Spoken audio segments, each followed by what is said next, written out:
taste the love, run my love, it's the only way I feel to run. Taste the love, run my love, it's the only way I feel to run. Taste the love, run my love, it's the only way I feel to run. Taste the love, run my love, it's the only way I feel to run. Taste the love, run my love, it's the only way I feel to run.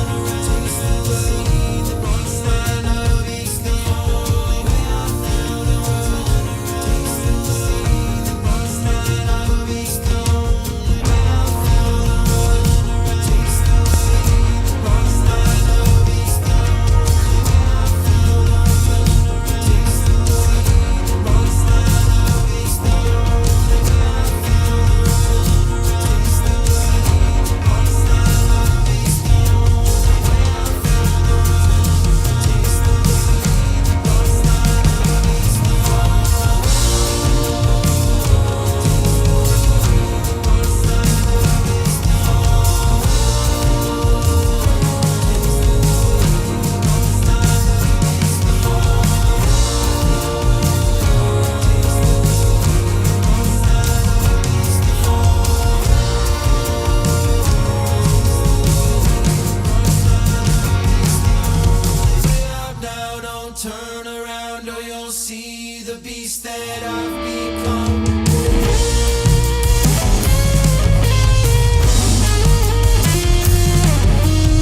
don't hesitate to ask. After each one of these sessions, we'll leave like 5 minutes or so at the end for you to ask questions too. And if you're like, I don't really want to raise my hand and ask questions in front of all these people, or if you're virtual, you can text this number and just submit a question. So this is just simply coming to us. You're not put on any list or anything like that. No spam. We will get that question, and then we will do our best to answer everyone that we can. And these will be answered primarily during our panel at the end. So we'll show this number a couple more times, but if you want, write this down, and you can just text this number at any time.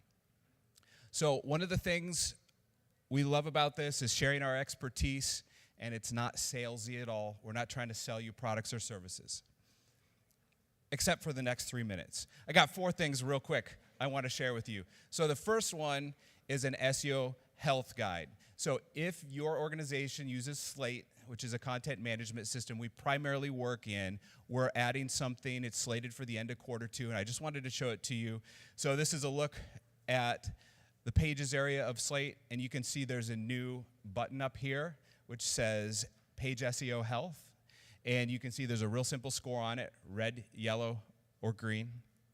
And basically, when you save or publish the page, it will run a crawl.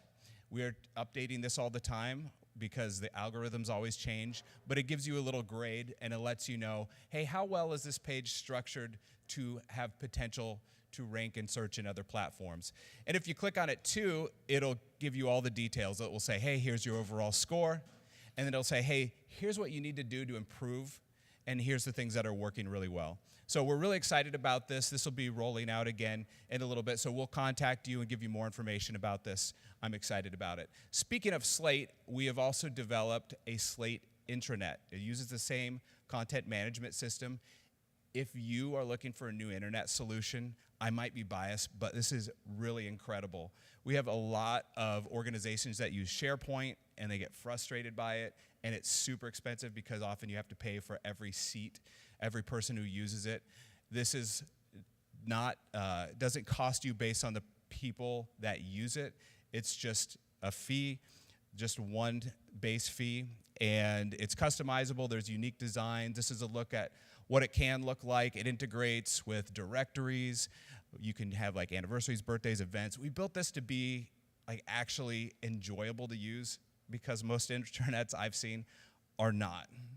And it's a really smooth experience. We use it obviously here at Blue Compass, and one of the things we put on there is like our quarterly goals. Everyone here has quarterly goals, and we put them on there, and then once you hit your goals, it appears. We have it integrated with our payment system so we can see the invoices going out and everything. So a great solution. If you're looking for a new intranet, please let us know.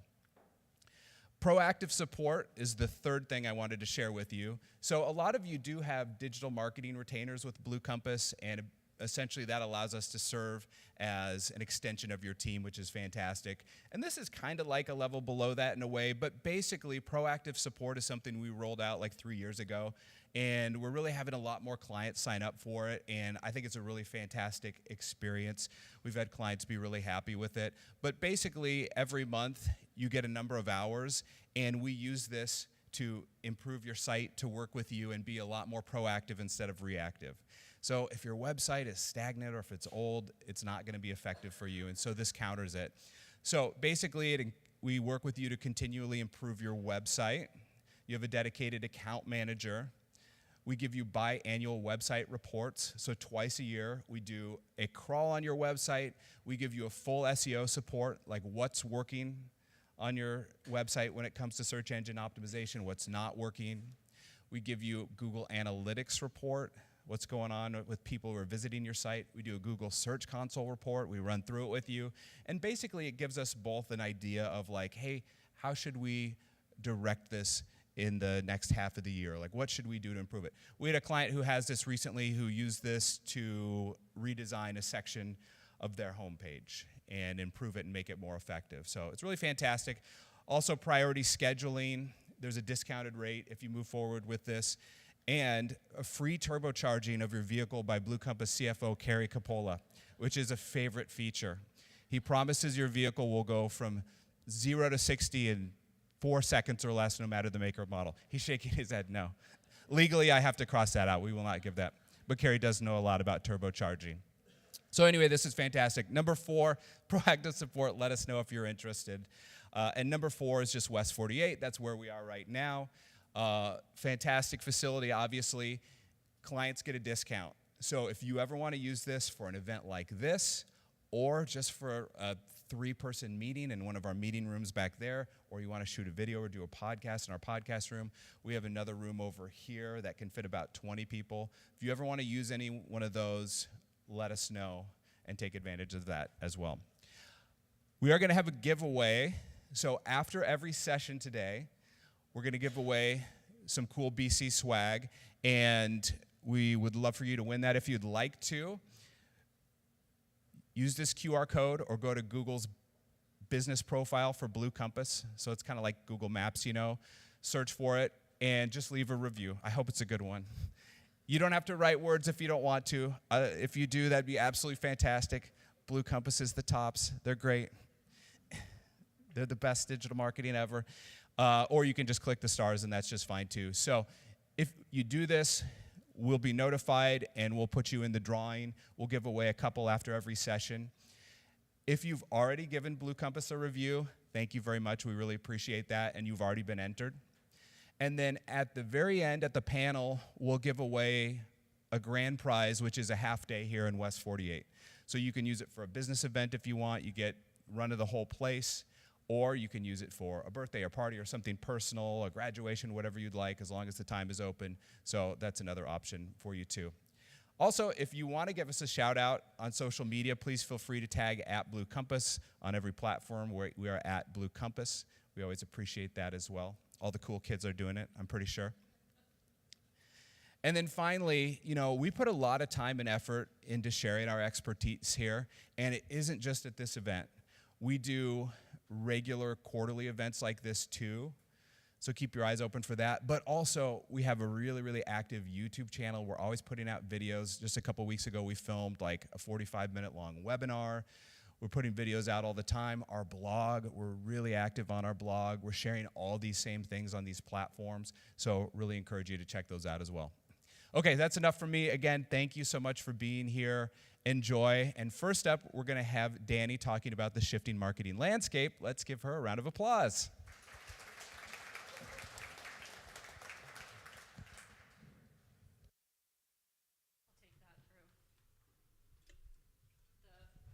I will be giving her the clicker too because that's helpful.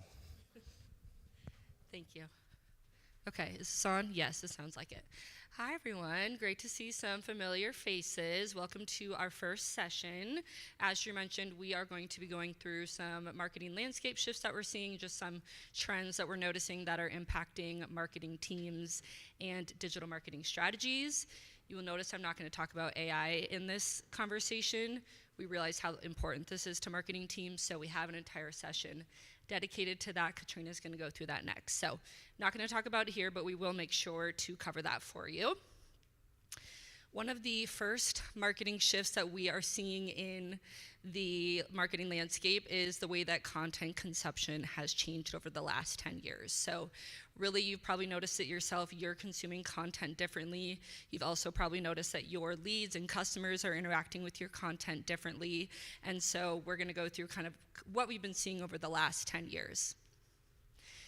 First is the length of content. 10 years ago, it was really important for marketing teams to be creating long-form content like downloadable PDFs, white papers, case studies, and a lot longer, more educational, in-depth blog content. Whereas now, there is such a short attention span with the rise of phones and social media, and so people are really looking for short form content. So we're talking videos, interactive content like quizzes and polls, short summaries, testimonials, carousels. So really balancing that between the long form and the short form is important. The long form still has a time and a place, so leads that are further down the funnel, we still want to make sure we're creating that long form educational content for them, but we want to make sure we're incorporating that short form content to really grab attention of people who might not know us yet and might not be ready to read those long blogs or those long PDFs. Next is where people are finding that content. It used to be that desktop-dominated search queries.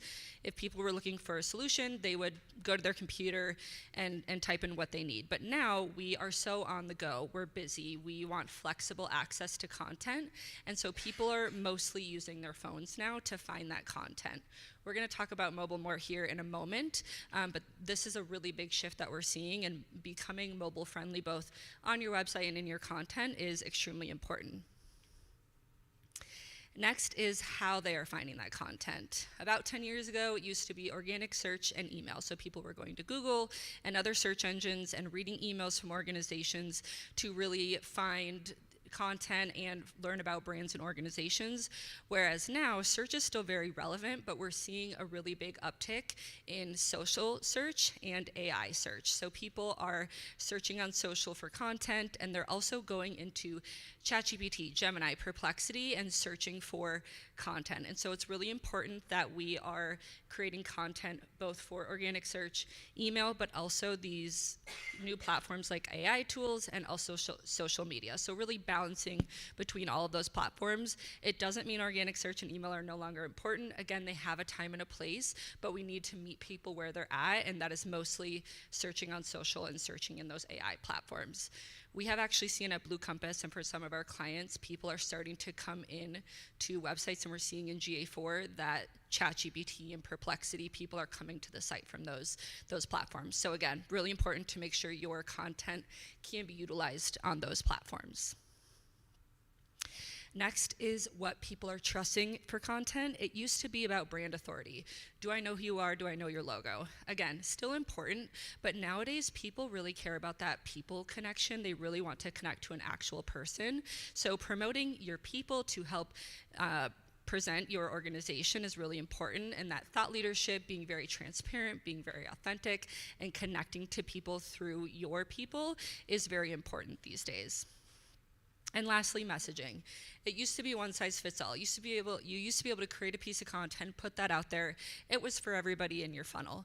Nowadays, people want to be met where they're at. So content creation has become a little bit more convoluted because we do need to create multiple versions of each piece of content to really talk to the person who we're trying to target. So tailoring your content to industry, the role that they're in, the stage that they're at in the journey is very important. Okay, next. Everyone is using their phone. People are on their phones all the time. My Uncle Tom at Christmas, that man is on his phone the whole time. He's pulling up trivia questions for us. He's just scrolling away. So these days people are always on their phone, and we're gonna go through a little bit of how this impacts user behavior and how this impacts your marketing team and your marketing strategies. The first thing to know is that most people are starting on their phones when they're searching. Again, think about how people are on the go. They are mobile, they are looking for things in the instant, like for example, emergency services, people are most likely going to be on their phone when they're looking for that. So 60% of global searches are conducted on mobile devices, especially local services. We are very passionate about Google Business Profile here at Blue Compass. So if you don't have a GBP or you don't have your GBP optimized, that's a very low-hanging fruit. It's a free way to get your brand out there, especially for local services. So definitely recommend taking a look at that when you leave here to make sure that you have that optimized.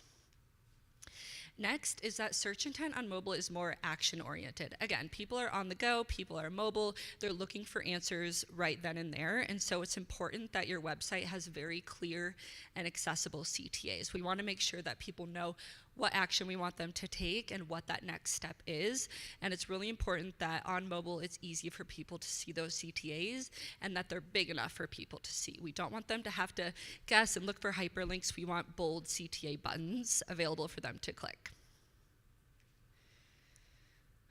More people are asking questions on the go and expecting fast, relevant answers. So when you're creating content for your website, we're really seeing a shift to answering questions and thinking about those FAQs that are relevant for your industry. So what questions are they asking related to the products or services that you sell? And thinking deeper than that. Not just what is the first question that they're going to ask, but what's the second and the third and the fourth question, because they want to go deep and figure out what it is that you can do to help them. And so having those answers on your website ready to go is very helpful, and again, really relevant for AI search tools. People are always putting questions in those AI search tools, so having content on your website that answers those is very important. And lastly, mobile UX. So user experience is something that Google and other search platforms are paying attention to these days. CWV, Core Web Vitals, is a direct ranking factor for Google now, and basically what that is what is the user experience of your site? That does impact both desktop and mobile, but mobile is kind of where we see more people struggle because the device is smaller. So the screen is shifting around, content is shifting, it might take longer for your mobile site to load. We don't want that.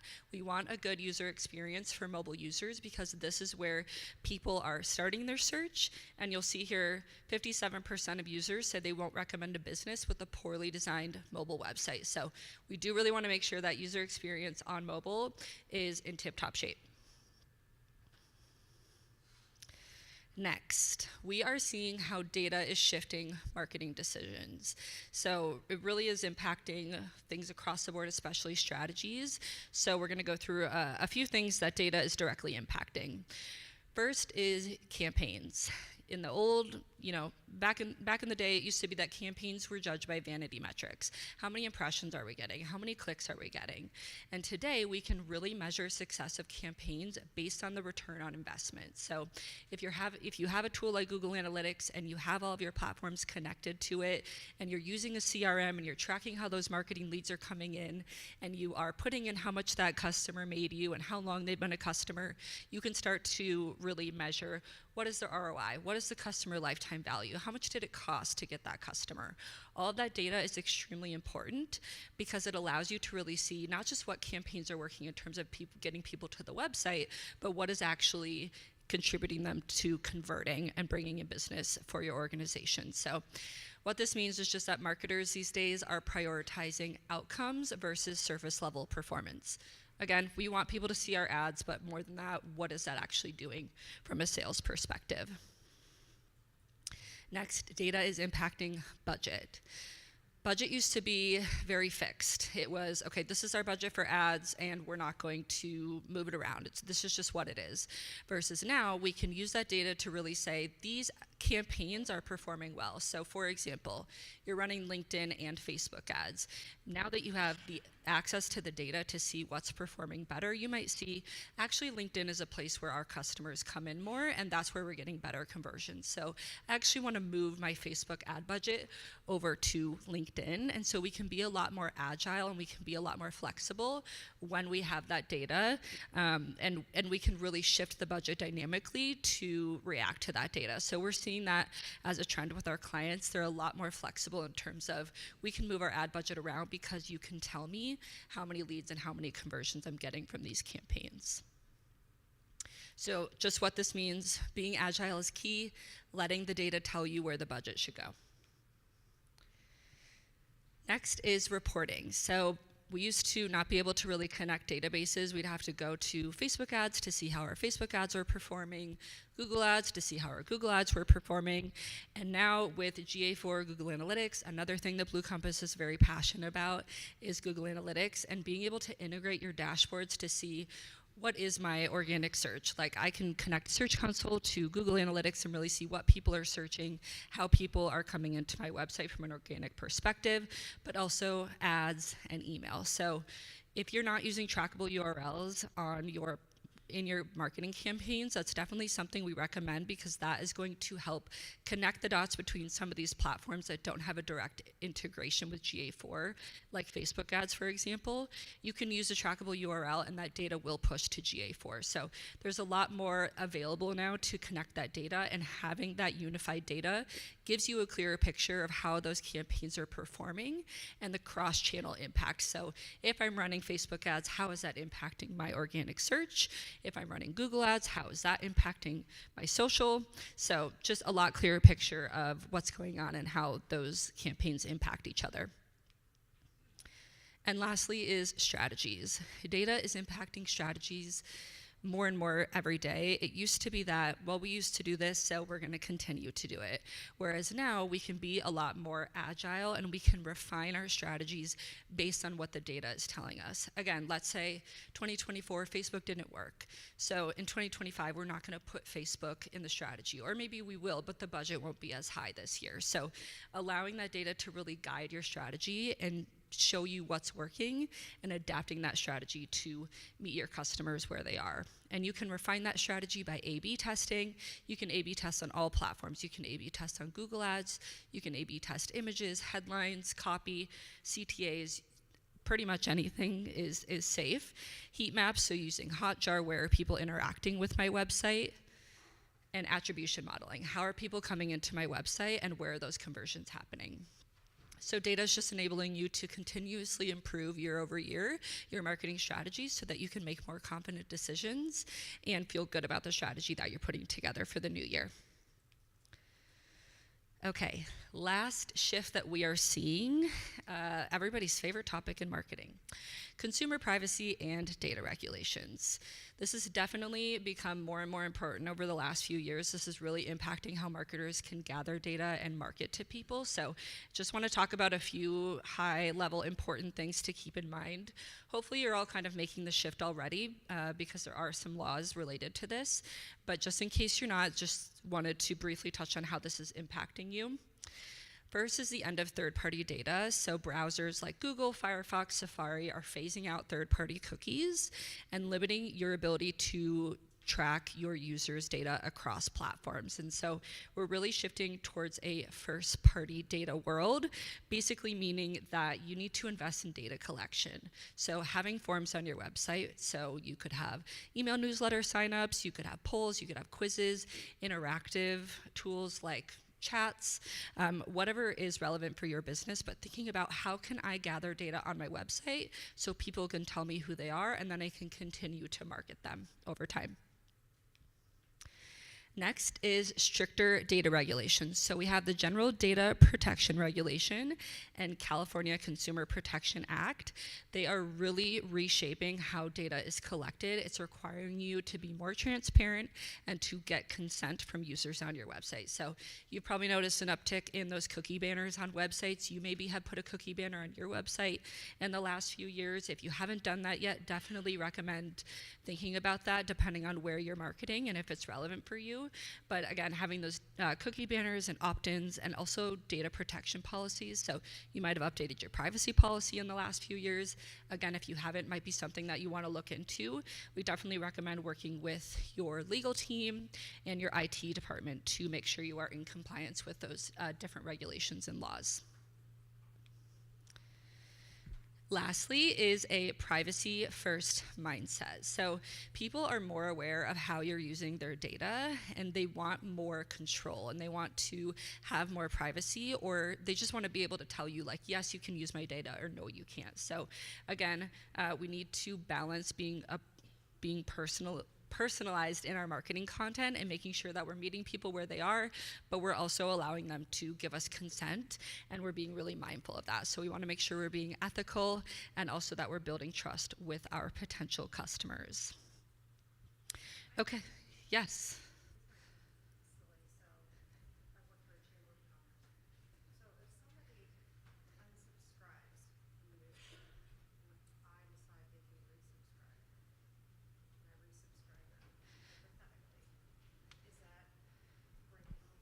If somebody unsubscribes and you resubscribe them, I definitely don't recommend doing that. If they're unsubscribing, they're opting out, so they're telling you they don't want to receive emails from you, so you would have to receive consent from them in order to start sending marketing emails to them again. One-on-one sales emails is different, but when we're talking about mass marketing emails, if they're opting out from MailChimp or HubSpot, wherever you're sending emails, I would not recommend opting them back in unless they've given you consent.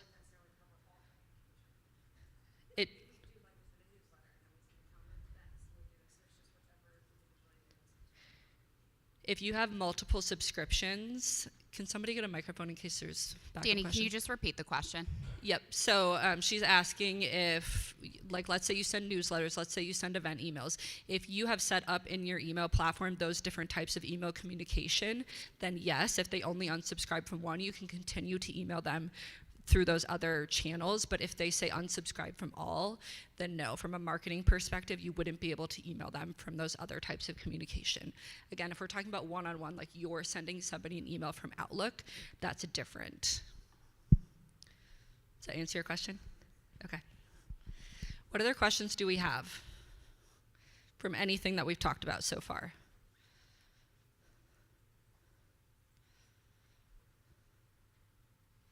Yes, Shali. Oh, sorry. You mentioned optimizing your GBP. Could you explain what that means for those in the room who might not know all the different things you can do with GBP? Yes, optimizing, is that what you asked? Yep. So in GBP, you have your general information, so your business name, your website, your phone number, your hours, but there's so many other tools within GBP that you can take advantage of, most notably products and services. Even if you only have services, we recommend also filling out products and putting your services in there. Products are more visible on the desktop version, and services are more visible in the mobile version. So having both is really important. And within products, you can do photos, you can do a link right back to your website. Recommend using a Trackable so that you can see how people are coming into your website from GBP. And then also posts. Posts act as like a social post, so you can use it in that way. You can promote products and services, different content that you have. Most relevant would be any events that you have coming up, so definitely recommend using posts as well. And then just making sure that you're filling out every aspect of your GBP. There's tons of questions and options in there for you to fill out, and we just recommend going through, doing a sweep of yes or no, just to make sure that you're filling it out completely. And then lastly, people can leave you reviews. We recommend always responding, whether positive or negative, to all reviews that you get in your GBP and just thanking them for the time. If they did have a poor experience, you can customize that message to say, hey, we'll follow up with you offline, whatever is best for you, but we definitely recommend responding to all reviews in a timely manner. Any other questions? Okay. Katrina's going to come up and talk about her giveaway. Yes.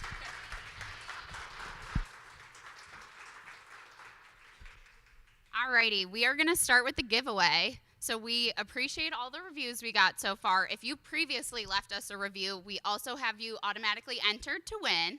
So we are going to start by doing 5 giveaways. If you are present and you win a giveaway, pop back to the white table. Stephanie back there, who's waving her hand right now, is prepared to show you all your options for the giveaway. If you are online, we will give you Stephanie's email at the end of this, and we will coordinate getting you what you have won.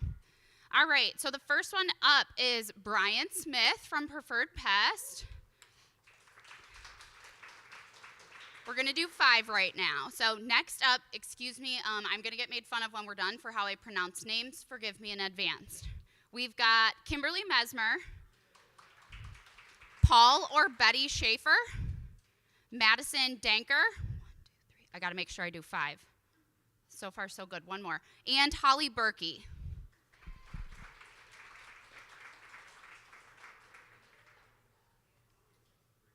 Alrighty.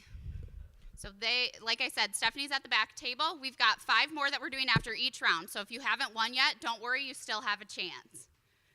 Next up, we are going to be digging into all sorts of AI-based information. Please feel free to interrupt with questions as we go. If you are online, here is a reminder of our phone number. If you want to text in any questions as we go, somebody in the back will interrupt me with your questions as well. So we are ready to roll. Alrighty. The first question we get when we're talking about AI is, does this matter for my brand?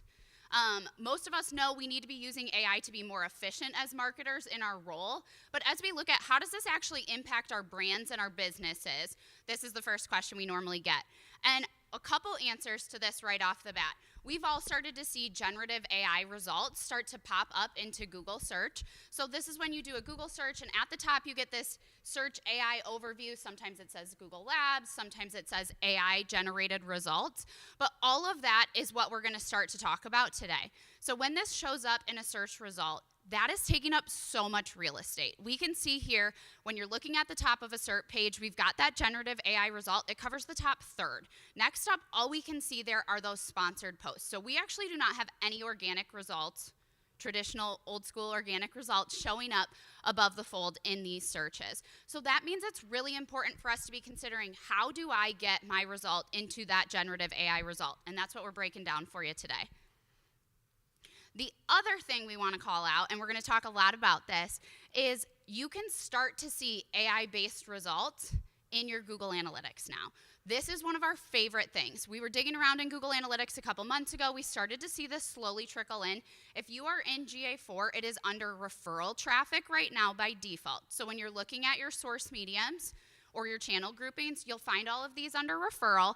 We've got a screenshot here of a couple of these. Ours do say organic. We've started to set some custom channel groupings. If you have questions about that, find one of us after. We're happy to talk you through it. But what we love about this is we can see how many people are coming from these platforms. We can see how long they're spending on our site, what are they doing. And one of the things we've noticed with this traffic right off the bat is how highly engaged this traffic is. When you think about a ChatGPT experience, for example, and you're in the platform and you're doing a search, your goal is to get your answer and get out of there.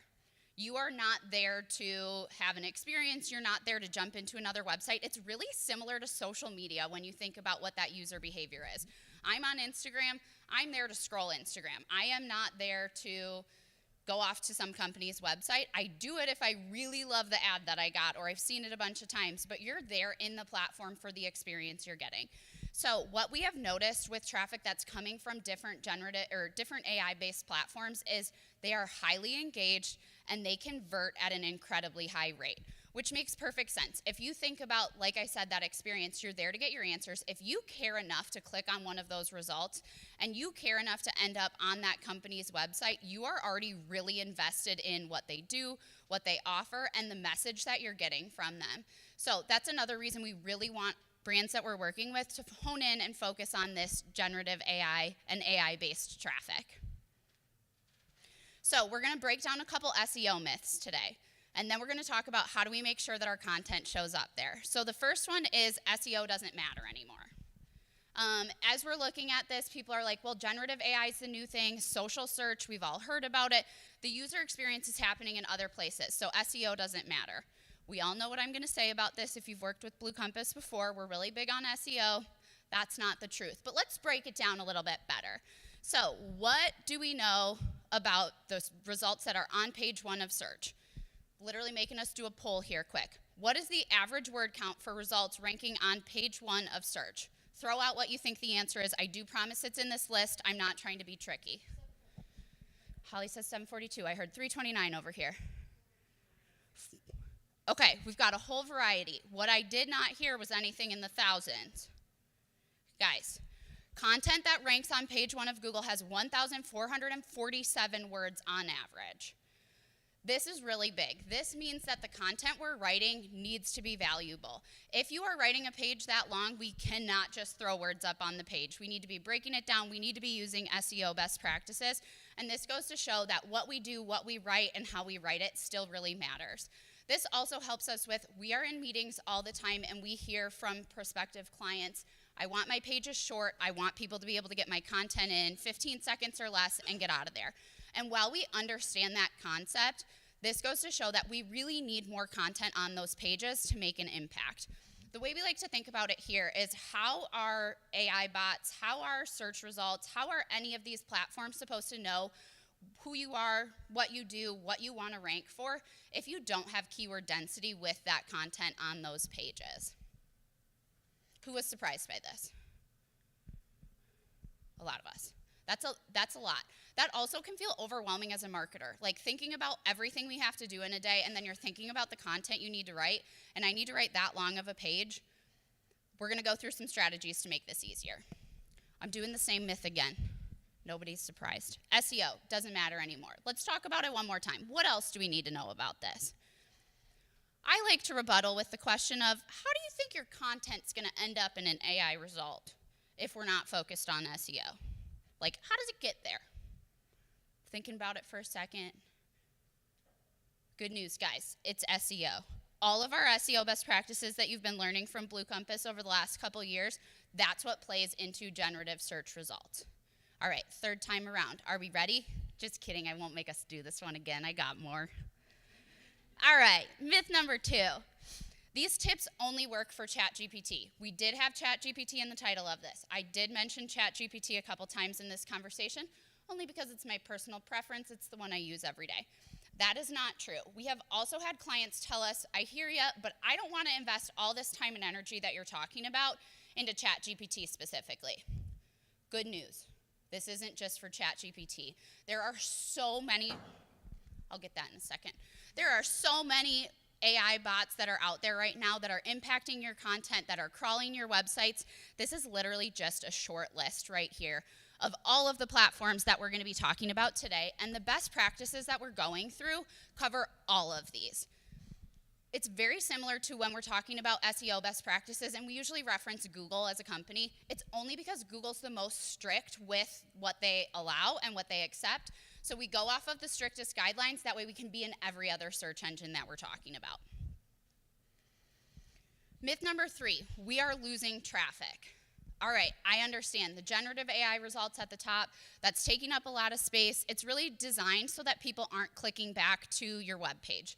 I hear you on that.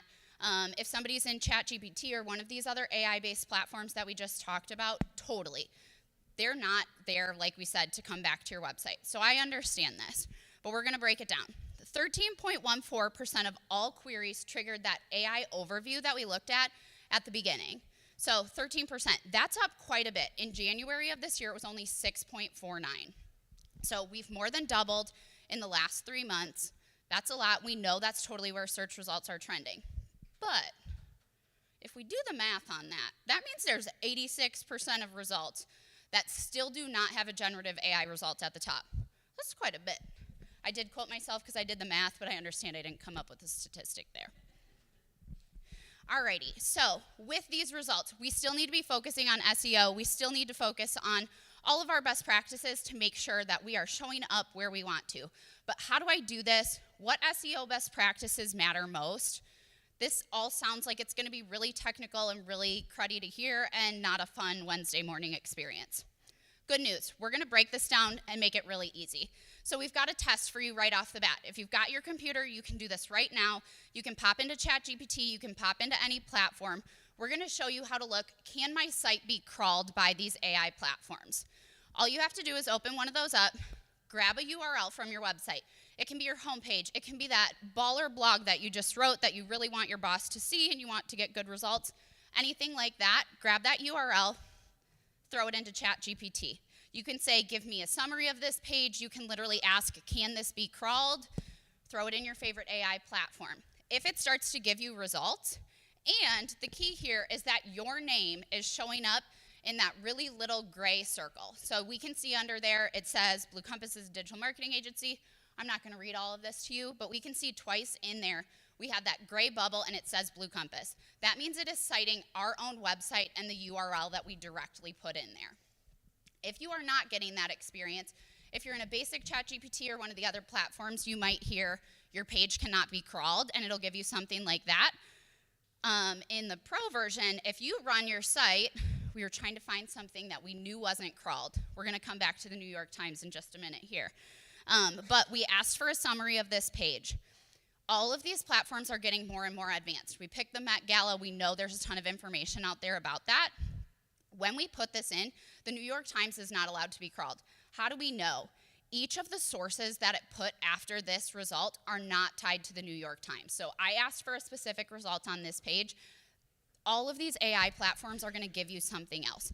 They are designed to keep people here, keep people happy with their platform, just like our search engines are. So if your content's not available, somebody else's is. And this is proof that they're going to show somebody else's content and instead of just saying that yours isn't available.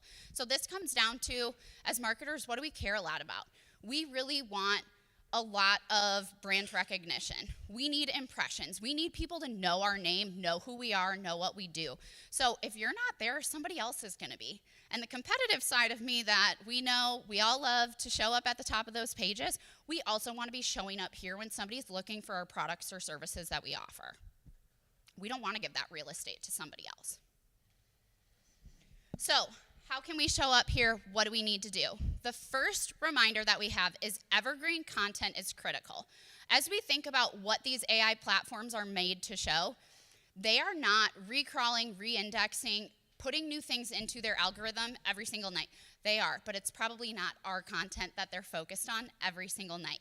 So that means as we're processing our content calendar, what do we want to be writing about in 2025?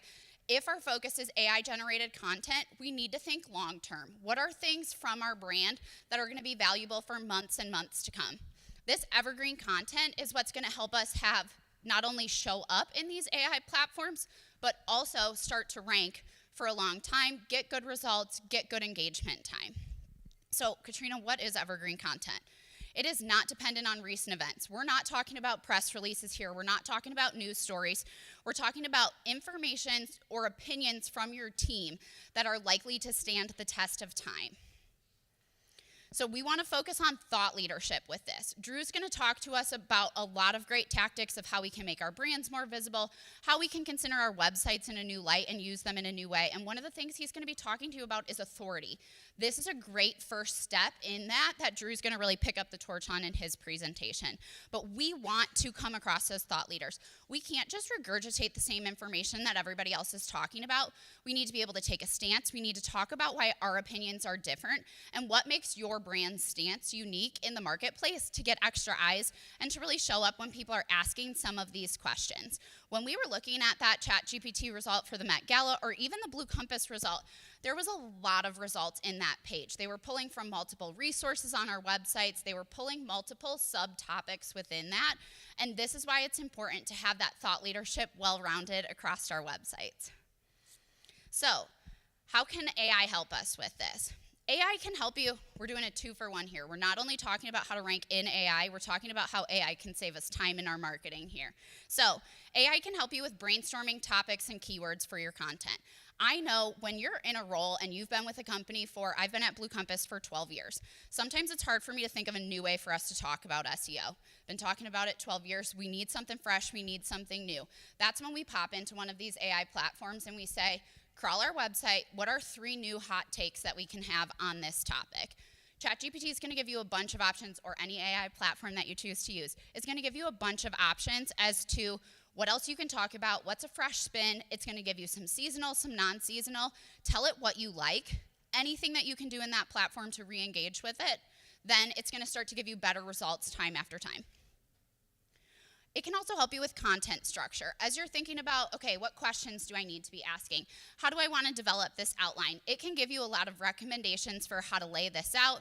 It can take some of that legwork and that guessing game out of what do I need to be thinking about as I'm putting my page together.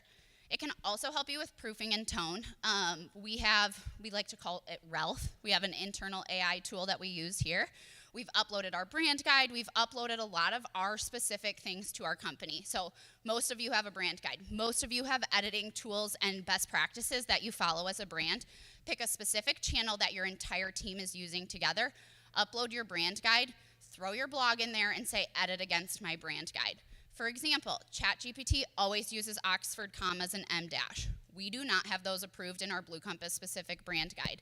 If we use our BC brand guide in our ChatGPT 4, it'll take out all Oxford commas, it'll take out all em dash, it'll help us with tone, and it'll even point out areas where maybe I accidentally used first person in my article, and that's a no-no against the Blue Compass brand guide. It's gonna give me recommendations on how to make that better fit. So it's all about using these tools to not take over what you do, but to supplement some of the things that should be easier and faster. Question from the back. At Blue Compass, or like how much are you guys utilizing AI right now? The question was, how much is the Blue Compass team utilizing AI for content right now? Great question. We are not using AI to write any content at this point in time. Given that Google has released, I think it was late last year, and they said AI content could potentially penalize your website. There's a bunch of spam results about it. They don't want people just copying and pasting things straight out of AI. So we actually don't use it for any writing. We only use it for content planning, like we're talking about here, as well as content editing. Idea generation, great. I don't know what to say about this. Give me a couple ideas. Or I have this question, I don't know how to answer it. give us those ideas, take out that writer's block, for lack of a better term, that you can sometimes end up in as a marketer. But that's all we use it for here. So it makes us faster, it takes out the guesswork. If I'm not having a hot writing day and I need to write an article, it helps me break through that, get through that, and then proceed with my own creative expertise that I can bring to the table. Another question.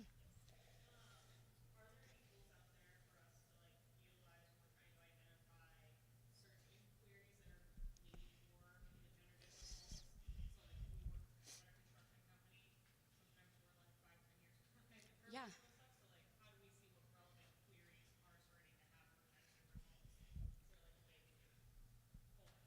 The question was, how can we see what queries are starting to get more generative AI results on them?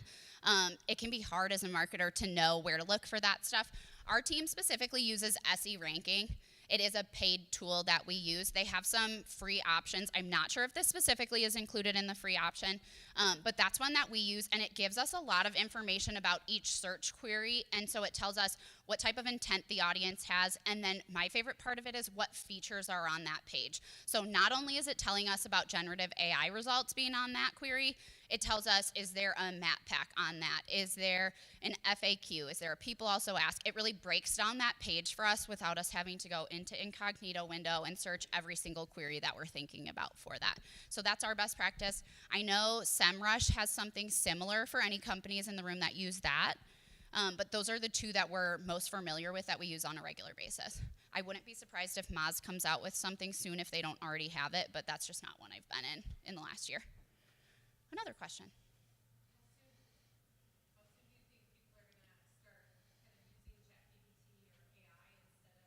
Google search, or do you think that's going to take over? The question is, how soon do we think people are going to start using ChatGPT or AI-based searches instead of using Google search? Great question. We've still got a couple years. Reason being, right now, those results are so informational. So it's really that top of the funnel information. They're not able to take you the entire way through a purchase journey.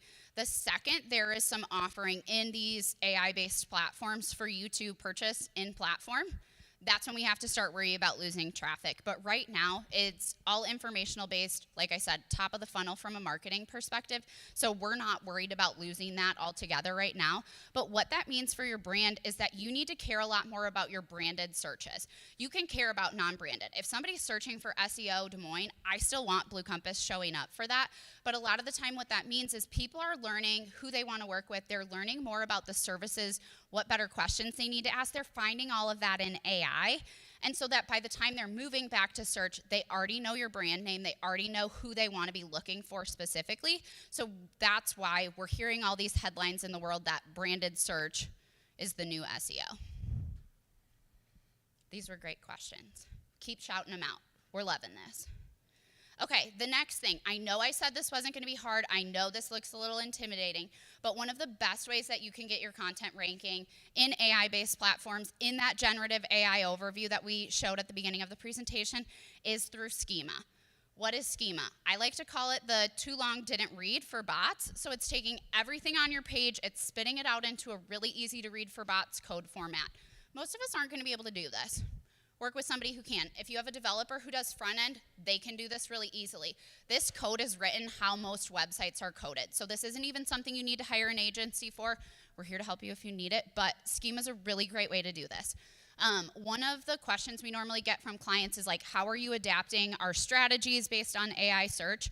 At this point in time, Blue Compass is really proud to say we don't have to adapt yet because we've been doing page-specific schema for all of our clients for over 3 years now. So we're ahead of this curve, we're ahead of where we need to be, and we're making sure all of our clients' content can show up based on this schema result. So just how do I know what I would use schema for, what we could talk about? You can list your organization. If you own sub-companies, example, Blue Compass owns West 48. We can tie all of those entities together. Salmons, Midland, North American. There's so many ways that you can tie all of your sub-brands into a single organization. Why do we care about that? You can only have one domain ranking so many times in a single page or showing up in a single generative AI result. This is a way for us to associate all of our brands together. If we have Blue Compass ranking for something and West 48 ranking for the same type of thing, we can take up twice as many spots in a search result, so it's super beneficial. Local business. Whether you truly are local or national, there's ways for us to use local business schema. We can talk about the service radiuses you offer, so many great things here. You can have your articles showing up faster. You can have your blog showing up faster. Services, products, there are so many different ways to use this. FAQs. I love it when we have our clients showing up in those people also ask sections. FAQs is how we get there. There's so many little hacks that we can help with to really show up where we need to. Breadcrumb, event, job posting, all of these things are super valuable. If you guys are looking to recruit people, job posting schema. There's ways to get into all of those fancy things that we're seeing in SERP results. Next up, a little bit easier one, scannable content. So when we hear somebody say, I want somebody to be able to understand my page in like 15 seconds or less, this is our go-to. We still need those 1,000 words on the page, like we talked about, since that's what shows up on page 1. But writing scannable content really helps both humans and bots understand your page better. So what does this mean? We want to be able to read the entire page, understand what we're covering without having to read every single word on that page. So it's when we break up our content, we've got heading tags, we've got maybe numbered lists, bulleted lists, anything like that. And so that's how we get into this. The funny thing about this, it just feels like a good experience. Like, we all want to be able to skim a page, understand what we're getting into before we start investing our really valuable time into that content. But this also helps dramatically from an SEO perspective. Having those heading tags, H1, H2, H3, bump it back out to an H2. We always go in chronological order because we care about ADA compliance, and that's how screen readers work. Having those bulleted lists, having those numbered lists, all of those things give you little micro boosts from an SEO perspective, as well as micro boosts to show up for your content in AI-based results. So it's really just offering a good user experience by making your page easy to read.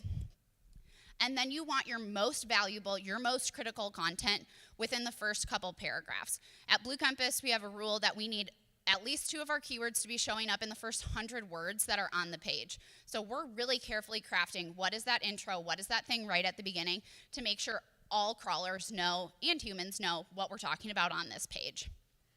All right, last tip for us today. Check your directives. So this looks scary. I promise it's not. This is actually from the New York Times. The New York Times has all bots, all AI bots, blocked from their crawler. So when we looked at that screenshot about the Met Gala, 0 content from the New York Times is going to be able to show up in one of those. They're not going to be able to show up in generative AI. They obviously have a lot of good brand awareness, but because we're nerds around here, Blue Compass is actually watching some brands that we've seen take this stance and make this choice and start to observe, are they going to start to lose a little bit of notoriety in the marketplace when they are actively choosing to go against the trend of what's going to get them visibility and what's going to give them search. We understand why some brands are choosing to do this.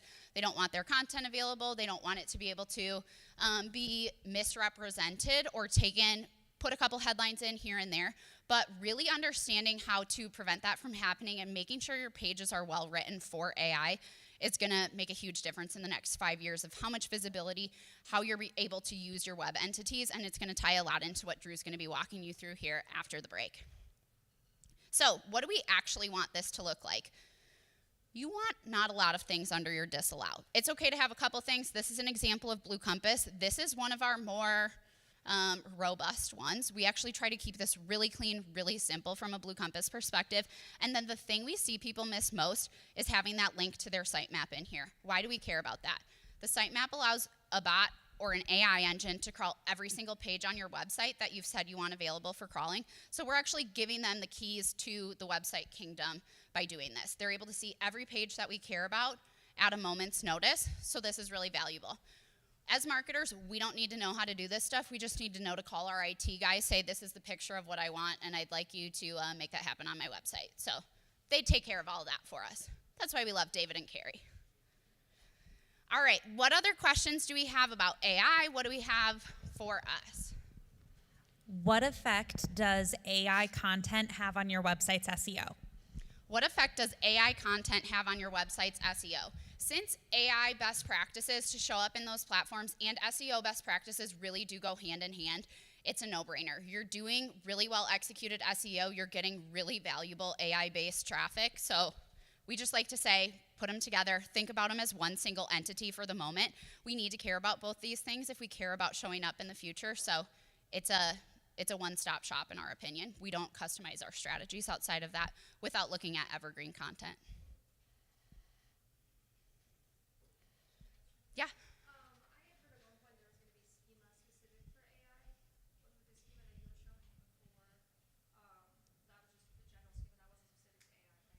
The question was, at one point we heard there's going to be schema specifically for AI. Correct. What I showed was standard JSON LD-based schema. So as we're looking at what's available, David's telling me I need to move back over. I'm on it. Thank you, David.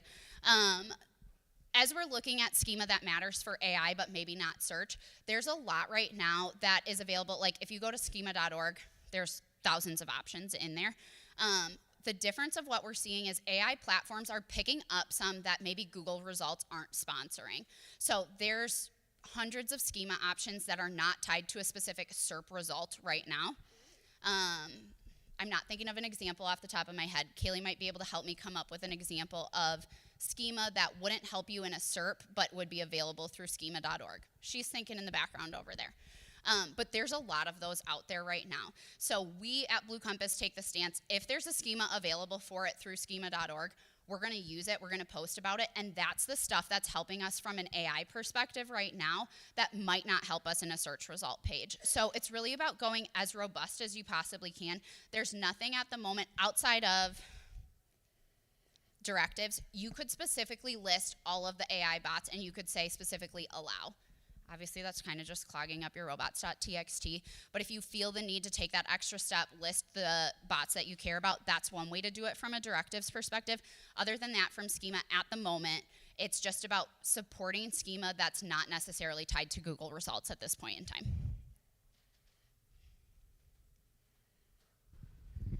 I'm just thinking, oh, go ahead.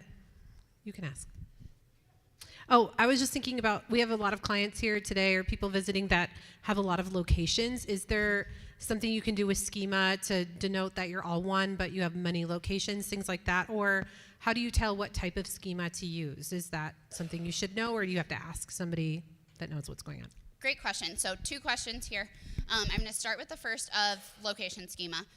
There are a lot of options for location schema. We actually work with a bank. They obviously have a bunch of in-person locations, they've got a bunch of drive-thrus, they've got a bunch of ATMs. On their website, we updated all of their locations pages. We implemented a lot of custom location-specific schema. And so in that, we're thinking about showing what are the hours that each specific location's open, what type of accessibility do they have, like the stuff that's in your GBP profile, if you opened it and you clicked and you took the time to sort out every single box that's in there, all of that stuff we can also tie into schema. They actually emailed us about a week and a half later, and they were like, we're already seeing an uptick in foot traffic, so the schema's working. So this stuff actually does make a difference. Google's able to read that. They're able to make your GBP more robust if you don't have time to do that yourself. They're also able to show you in a different way in the Maps pack by having both location schema and an optimized Google business profile. So this stuff does matter. This stuff does help. In regards to the second half of that question of how am I supposed to know what types of schema to use? First thing you can do, if you go to one of your competitors' websites and you inspect or view page source, and just like I'm a Mac girl, it's going to be obvious here, but I Command F, search for schema. Control F maybe on a PC. Let's not get into that. I'm going to embarrass myself. But looking at that, what types of schema are your competitors using? That's a really great place to start with. We want to make sure we're at least matching them and meeting them. The other resource would be to search on schema.org. And there are hundreds of thousands of options on that website, or you can talk to somebody who's either a developer or an agency that you work with. I'm sorry, go ahead. You spoke about using AI to help supplement the development of content. Can you speak a little bit about how much you can use to supplement the development of content before you may run into copyright issues? Yes, absolutely. So we really try to only use it for our outlines and editing. The problem is if you're using it to develop a content, so if you say like, find me an intro paragraph for this specific topic, all of these AI-based platforms are only reliant on what's already available out there. So they're taking something that already exists and then they're turning it into something for you. So there's automatically, if you're thinking about like the duplicate content rule and schema, it's already gonna be over that 80% similar to something else that's out there. So if you choose to do that, or you need to, because we're all busy, we understand that, it's really important to go through and then make it your own from there. So if you take the time to go through and say, like, this isn't how we would say that, or we want to take a different stance on this section, and you customize from that perspective and you're really thorough about that, that would be a way around it. But it's important to be as careful as you can with that.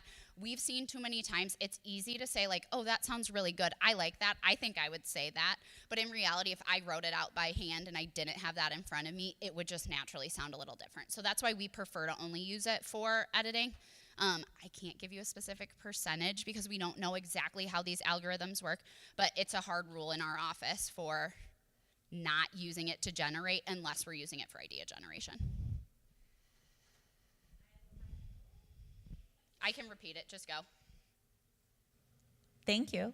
I have a question from one of our virtual attendees. They Okay. asked, if you're asking questions or having AI or ChatGPT analyze data, how does this affect proprietary information? Can you say that for me one more time? Sure thing. Thank you.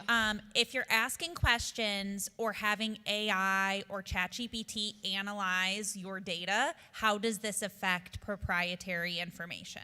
Okay. So in this instance, I'm interpreting that, like, if I was doing this as Katrina, as a member of Blue Compass, I would be uploading some of my data sets into ChatGPT and asking it to spit information back out to me. If that wasn't your intention, message again and Kaylee will read me an updated version. But if that's what we're thinking about here, we really do need to check in with our IT and security teams. For example, at Blue Compass, David has us trained really well. We do not upload our own data into ChatGPT. If we want to do that, we have a different one that we use that's locked down and not available to the outside. Because every time I, as Katrina, run something through ChatGPT, it's taking that information, it's learning from it, and it's using that to power different results for not just me, but other people as well in the algorithm. So if there is something proprietary that you know your team wouldn't allow you to send via email, that's a pretty good rule to say, I probably shouldn't run this through an open source AI-based platform. There's closed source AI-based platforms, so you can utilize something like Copilot that's in your organization, things like that. So your IT team should have a couple options for you of what's closed, locked down, that they have full control over that would not be feeding into an AI-based platform. Those are going to be safer for those data points and things that you wouldn't want shared publicly. David, did I do you proud on that one? He said yes, I got a thumbs up. I'm currently not up to date on my security training, so maybe I'll get a little bit less in trouble with David after this. You mentioned the 1,400 words as what the vast majority of page one listings were. Is that a best practice for all pages, or is that just for AI results? Thank you. We would say any page content that's talking about products, services, or blogs. So your homepage shouldn't be that long. That's a whole lot of words. The goal of your homepage is really to feed people into a different page, get them somewhere else on your website. The goal of your contact page, just to get them in touch with somebody in your organization.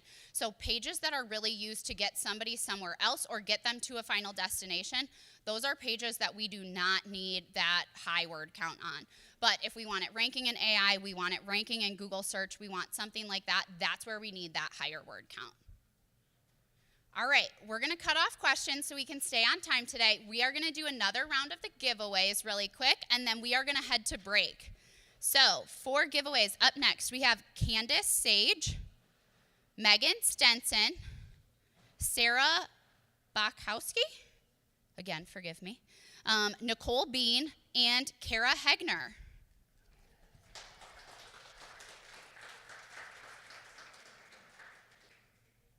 All right, we're headed to break. Please feel free, if you're in person, help yourself to refreshments, bathroom break, all of those things. If you are online, we'll be back in about 10 minutes. Thank you so much.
All right.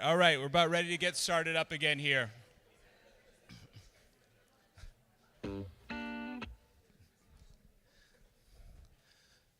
Okay.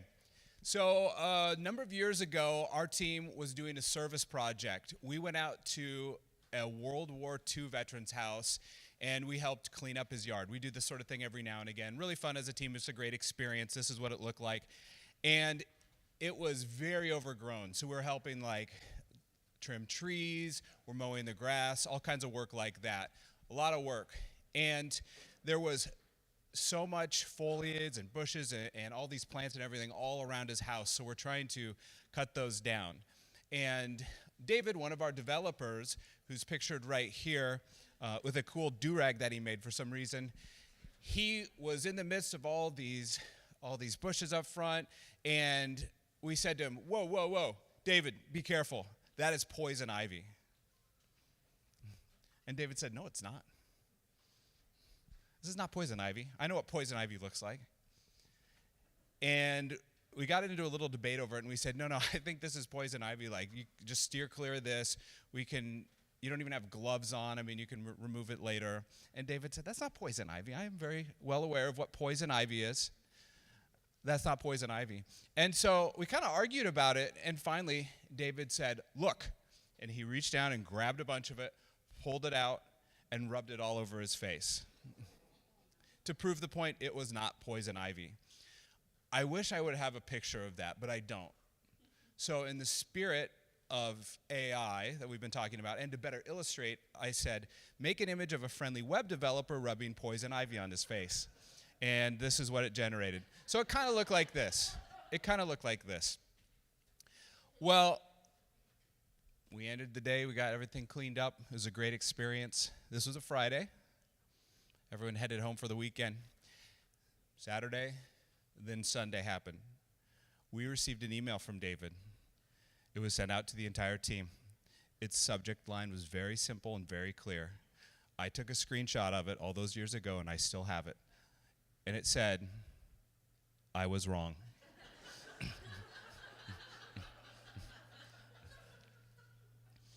It was poison ivy.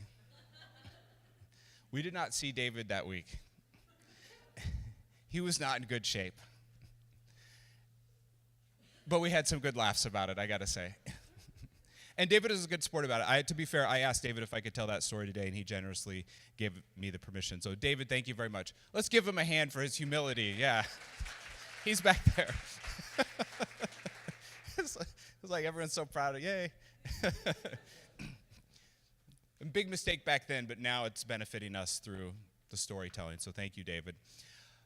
So David rejected new information. He was not interested in it. And we see that problem too sometimes with a lot of companies that have websites that are kind of stuck in the past. They're doing these marketing tactics from 5 years ago. People are looking at websites the same way they used to. And if you continue to do that, you're going to be left behind your competitors. And so that is the topic we're talking about today. I'm going to start with a short history lesson.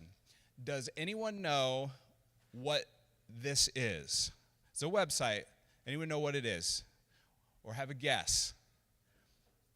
You can shout it out. Mozilla? No. Good guess. Anyone else?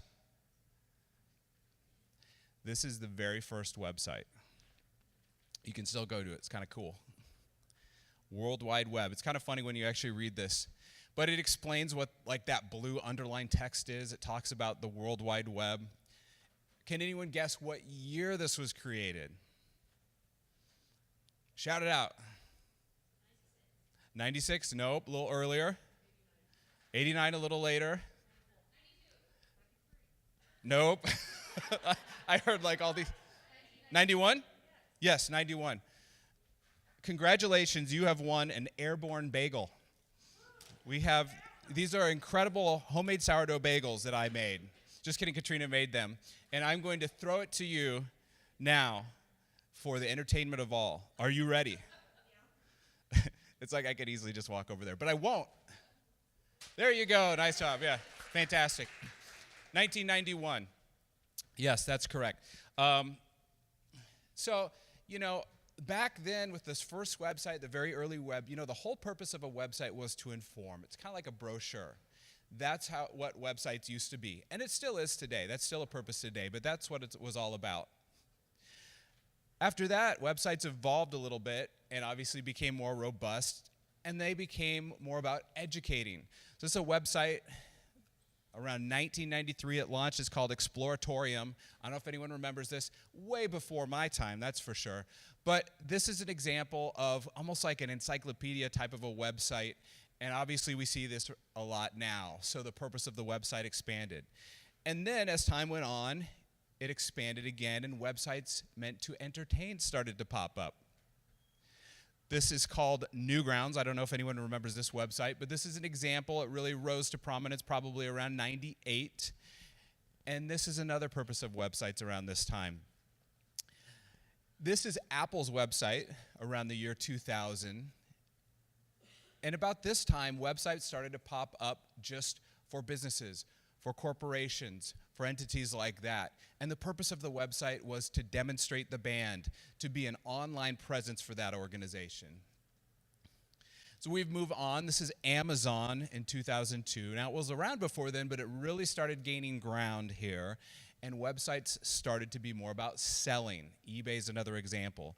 These are examples of websites that you could just go and buy a product from. But beyond that, websites started to serve to sell indirectly, like getting leads and inquiries and things like that as well.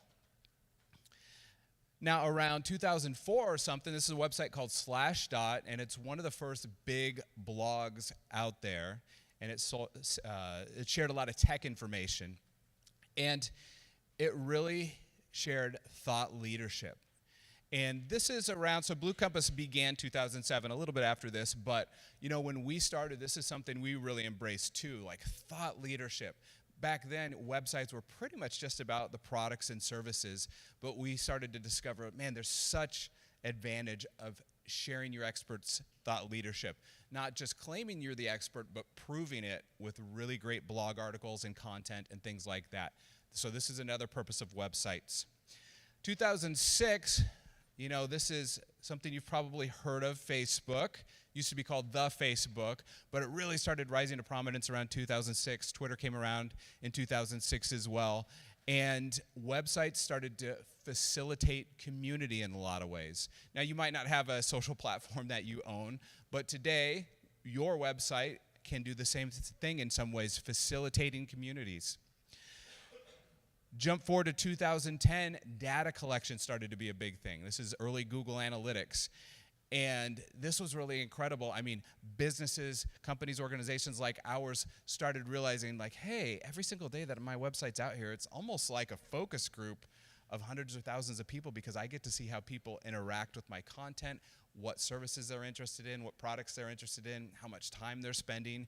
And data is really powerful. With that, we can shape our website differently, we can shape our services differently, and that became another purpose of websites. So if you think about it today, really all of our websites should do each of these in some way. These are all very important things to do. And there's probably a lot more too, but one of the things we're really seeing in the last year or so is a new purpose for websites. And it's kind of an old term, so it sounds weird to use, but it's to broadcast. Your website's purpose now is also to broadcast. This is a little different than we've thought about websites in the past. Usually we think about websites as a place where we want people to visit. We want them to come here. We want them to spend time at our websites. And that's still important. We still want that. But websites should also today broadcast your content elsewhere. Now, I didn't have a good image for this, so I went to AI again, and I said, make an image of the Poison Ivy web developer broadcasting content from his website, and this is what it gave me. I thought that was pretty good. So your website is no longer just a destination, it's a broadcast tower beaming content across the web. This is a really good way for us to start thinking about our websites. So what do I mean by this? Let me give you some examples. Here's some destinations that your website should influence. First is search engines. Okay, we've known that for years, but like Katrina talked about, you can see that AI section up at the top, and we've all experienced this. You do a Google search, and oftentimes you get the answer without clicking anywhere. It's a zero-click experience. It shortens the searcher's journey. And a lot of people, a lot of marketers over the years do not like this. They do not prefer this because, understandably, they want people to come to their website. And we all want that same thing too. We want people on our website. That's the best place for them to be. But this is the world we live in, and it is an opportunity if you can get your content in this area up here. So you want your website content to be broadcast and captured by Google and other search platforms up at the top. If you do that, does it mean someone might not click through to your website? Yes. But it still does give you some visibility, and it establishes you as important and an expert because Google decided, hey, this organization, I like their content, I'm going to place it on my website. Google's actually starting to get in some lawsuits because it takes so much content from all of us. You think about it, Google is using all of our websites as its free database. Google costs you money because it sends search bots to crawl your website, which takes up bandwidth, which ultimately you have to pay for. But the pluses can outweigh the minuses. So it's a love-hate relationship with Google. We always listen to Google, we follow Google, we know what Google's up to, but it's a love-hate relationship. We always listen to Google's best practice, but proceed with caution, because sometimes Google doesn't tell the truth or changes its mind. So AI platforms are another, and Katrina talked about this as well. But if you can get your content to show up in ChatGPT, in Gemini, in Grok, and Meta AI, etc., that is a good opportunity for you.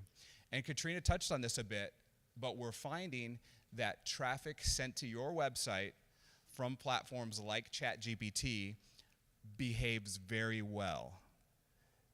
In other words, it's quality traffic because the intent is right. Someone went to that AI platform, they wanted information, they wanted an answer, and they wanted it within that platform. But they found the content so intriguing or interesting that they decided to actually click and find out more. So they are really well primed when they come to your website. And they are more likely to become a customer, a client, to engage with you to do business than probably if they'd find your website on a social media link or something like that.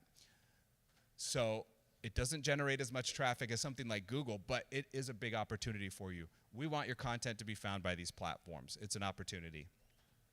Business directories, we want your content blasted to business directories. This is Yelp. Yelp's actually growing quite a bit right now, more so than Google Maps, Google Business Profile, surprisingly. But Google Business Profile is another example. These platforms can grab your content and post it. Mapping services, here's Google Maps. There's tons of services like this. These can pick up your content too. And then this one's a little more niche, but this is still something. Content aggregators. This is a site called Meltwater. There's Newswires, but sites like this often will grab your news on your website. They'll grab your press releases. They'll post it. So there's just so many places now that are stealing your content without your consent and displaying it. I don't know if that's good or not, but it is an opportunity for you. So here are some ways you can make your content on your website more accessible to these platforms. The first one, we talked about this already. Hey, create unique original content that's useful to your target audience. I know this goes without saying, that's not very insightful, but it's one of the most powerful things you can do. Think about what your target audience wants. Think about, use personas. Think about the person you're going after. What content would they actually find helpful or useful on your website? It's probably not just about your products or services or what you do. Giving away your expertise is really important as well. So think about what they want and add more of that content. Don't use duplicate content. Don't use AI to write all the content for you and you're not even involved. It takes time and effort, but it's worth it. It's worth it. Organize that content with descriptive H2s and H3s. So in other words, Katrina showed this. Make it super scannable for humans and for search bots.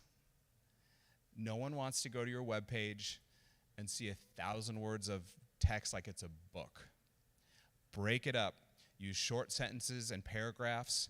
Have subheadings, H1s and H2s, that give you a little preview of what's to come. Just think about how a human looks at it. When you look at a web page, you want to see those little subheadings so you know what content is next. You want to make it as easy as possible. This sounds like a small thing. People love this. Google loves this. And AI platforms seem to love this too. Bullet points, numbered lists, really short paragraphs, great images throughout. And not stock photos. If you can avoid it, don't use stock photos. Use original images, original content. Quickly create content based on audience and industry trends.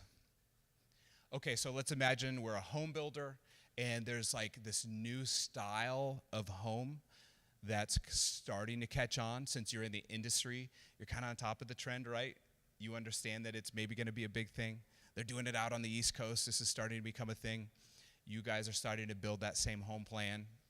If that's the case, jump on it. Go out there on your website, make a page and talk about it, write a blog article about it, reference it, explain what it is. What is this type of plan? Write an H1 or an H2 that asks that question and then describe it underneath.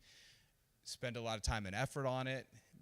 Maybe ask one of the experts on your team and put that content out there right away, because people are going to start asking about this type of plan in Google, also in ChatGPT.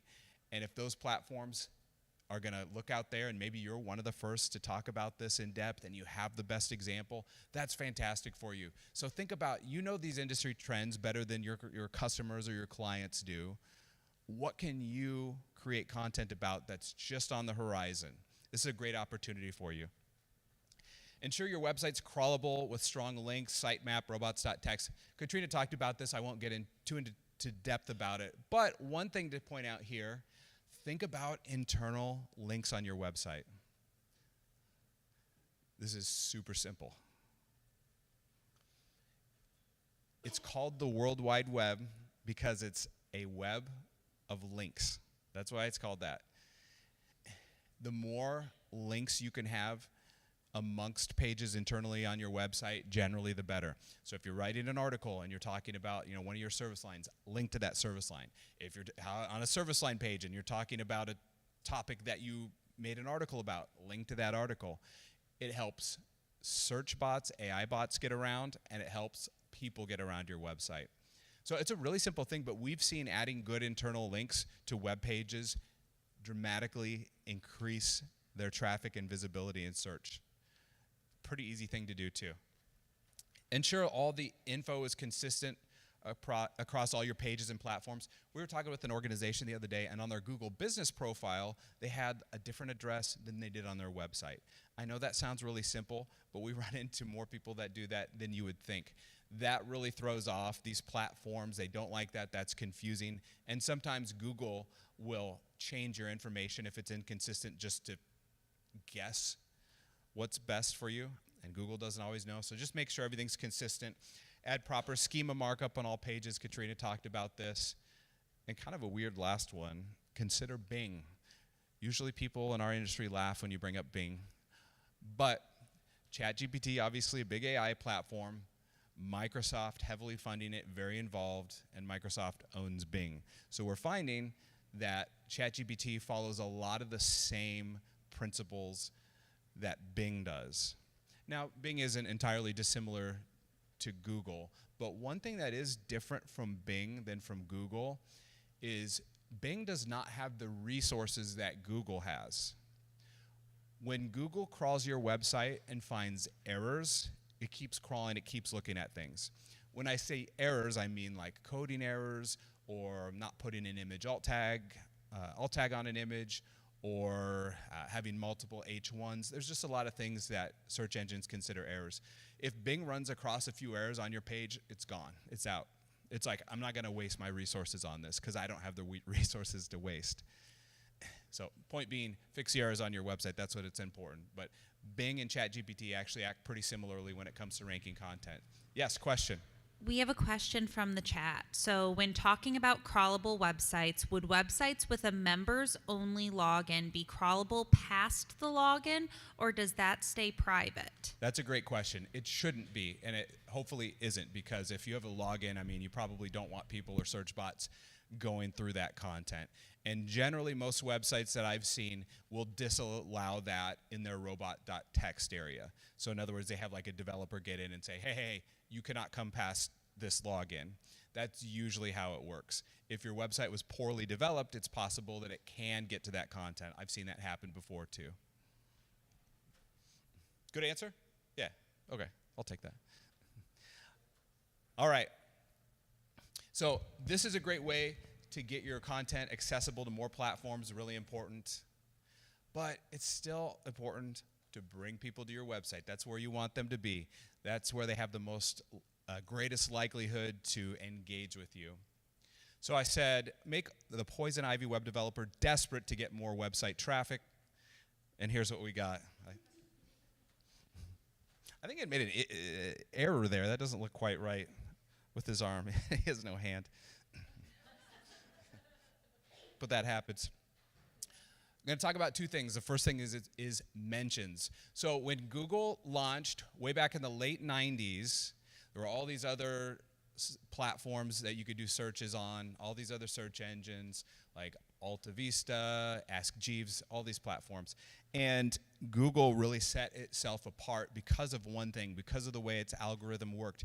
It was different than most other platforms because of one thing. It ranked pages based on links. So search engines before that would use other things like how often is this term used on the page? And that can be gamed. But links are actually a really good way to rank a web page. If someone links to your web page, Google would say, okay, here's another website. They seem to think that what you have to offer is worth sending their visitors to. Therefore, your website, and specifically this web page, must be worthwhile. Therefore, I'm going to rank you a little bit higher. So like the more links a page would get, the better. Then people started buying links, and that started to be gamed. So Google changed it to the type and authority of website. Oh, Mac is interested in the Bengals. He's like, this is such a riveting conversation. I didn't think anyone would notice me. The people on the camera can't see Mac, so they're like, who's Mac? I'm like, what's going on? So links are still important to Google. They're not weighted the same way they were. There's so many other factors now. Links are still important. Whenever you can get a link to your website from a relevant website, so maybe like someone in your industry or someone you would serve, that's really, really powerful. But today, technology is changing, and everything is so smart right now. It doesn't really need a link to know that this person is talking about your organization. So that's where mentions come in. Mentions are really, really powerful. Positive mentions are becoming one of the best ways you can boost visibility with your target audience. What's a mention? I'll give you an example. I went to ChatGPT and I said, give me 10 questions and answers about Drew Harden. That sounds super self-obsessed, but I did it for this example. And it gave me 10 really good questions and answers. And then it actually sourced them. AI doesn't always source things, but thankfully it did this time. And I could see from where all those came from. Most of them were web pages. One of them was, what is Drew Harden's morning routine? And I was like, that's not something I'm like known for or I talk about. Like, why would it give that as an answer? And I read the answer and I was like, that's accurate, yeah. And it turned out, I looked at the source, it was an old podcast that I had done like 5 years ago, and someone asked me, hey, what's your morning routine? And I told that person. And so it grabbed that mention, and it still has it today, which is kind of scary.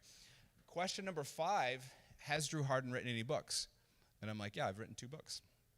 And it said, yes, Drew Harden is writing a book as of 2025 about how leaders can reduce stress for themselves and their team by being bold, confident, and positive. That's true. I don't ever remember telling anyone that. I don't ever remember posting about that. I never said that on a video. I never said that on the podcast. I do not know how it knew that. Make an image of a poison ivy developer being creeped out by an AI. That is weird. That is weird. But the point is, it's like what you say is forever now.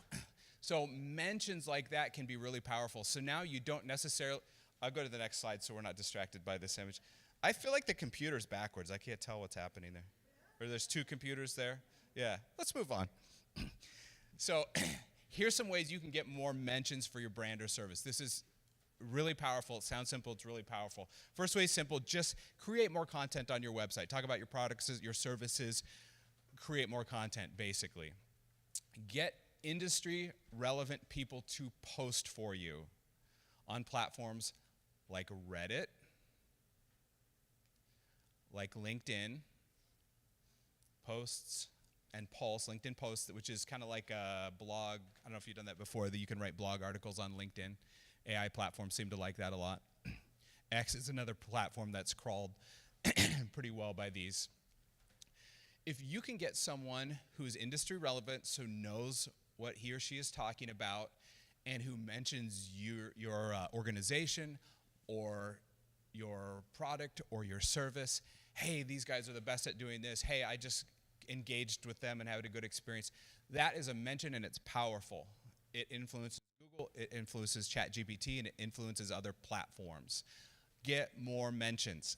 If they link to you, even better. But they don't have to link to you. Just mentions are fantastic. Facebook mentions are great, Instagram mentions, all these other platforms are great, but I've never seen personally any of these be referenced in an AI search, but these platforms often are. Create YouTube videos. Great place to get mentions.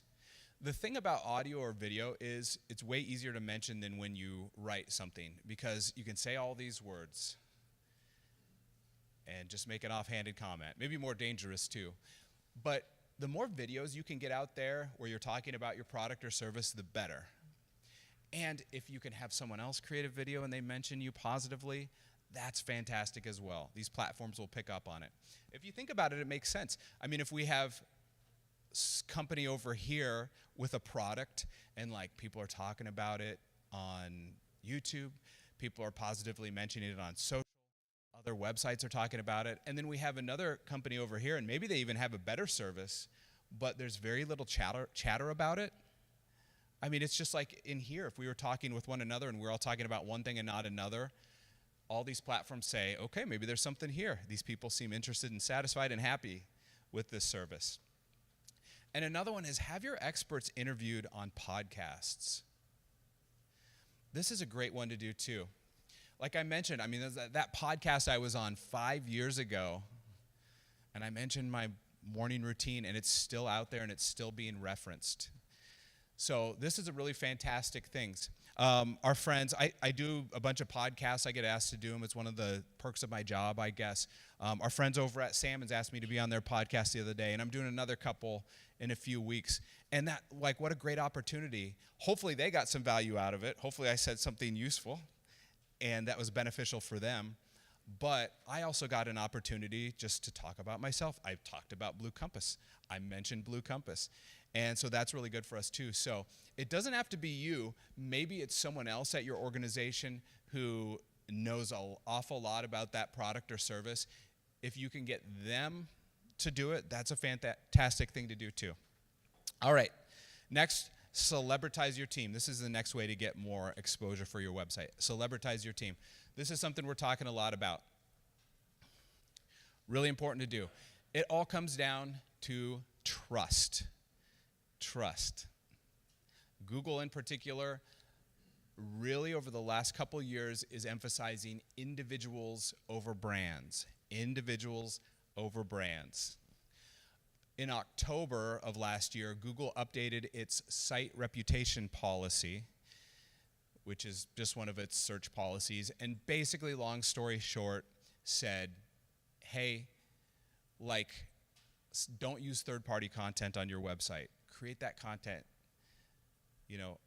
Don't use duplicate content, but it really emphasized individuals who create content on your website. So think about how can you associate content with individuals on your website. If you think about it, there's a mechanic out there and he has his own website and he goes out and grabs content that exists elsewhere, third-party content, and he puts this on his website that just talks about the service he does. That's not a great experience. We'd rather hear what he does, what makes him unique from his own words, and that's how Google thinks about it too. This is an example. So Grace, one of our team members, brought this to my attention recently, and she did this search, how often should you redesign your website? And the result in Google referenced me, which was kind of cool. And then it has a link and everything like that. Now, if I would go out there and write about the best 401k strategies, I would not be highlighted here because Google associates me with web design, SEO, all that good stuff. That's more my area of expertise. So think about personal brand for you and the people on your team, and how can you capitalize on that? If I quit today and I went and worked at a financial place and I started writing blog articles about 401k, that would not benefit them. But if I write about this topic, if I talk about this topic, it is beneficial because Google knows it associates these things with me. Why? Because I have an author page on our website that talks about my expertise, who I am. It associates all the blog articles I've written with me. I have my own personal website, and it talks all about me there. I post about this stuff on LinkedIn all the time, on like every social media platform. So if you can find people at your organization who are passionate about a topic that's relevant, and they have them post about this, have them write about this, have them interviewed about blog articles, that's really fantastic. So at Blue Compass, we do blog articles about web design, we do blog articles about SEO, we do blog articles about AI, we do blog articles about Google Ads. And we try to associate the right person here with each one. If it was just my name associated with each one, that's kind of too broad. But hey, if Kaylee is associated with schema markup and we're writing articles with that, that's great. She should continue to be associated with that. She doesn't need to be the one to write it. So you don't have to have this person write it. Someone else can write it, and then you can associate their name with it. But it's a game changer. Really, really helpful. Here's a few ways to do it that I talked about. And one is just determine each team member's topic expertise.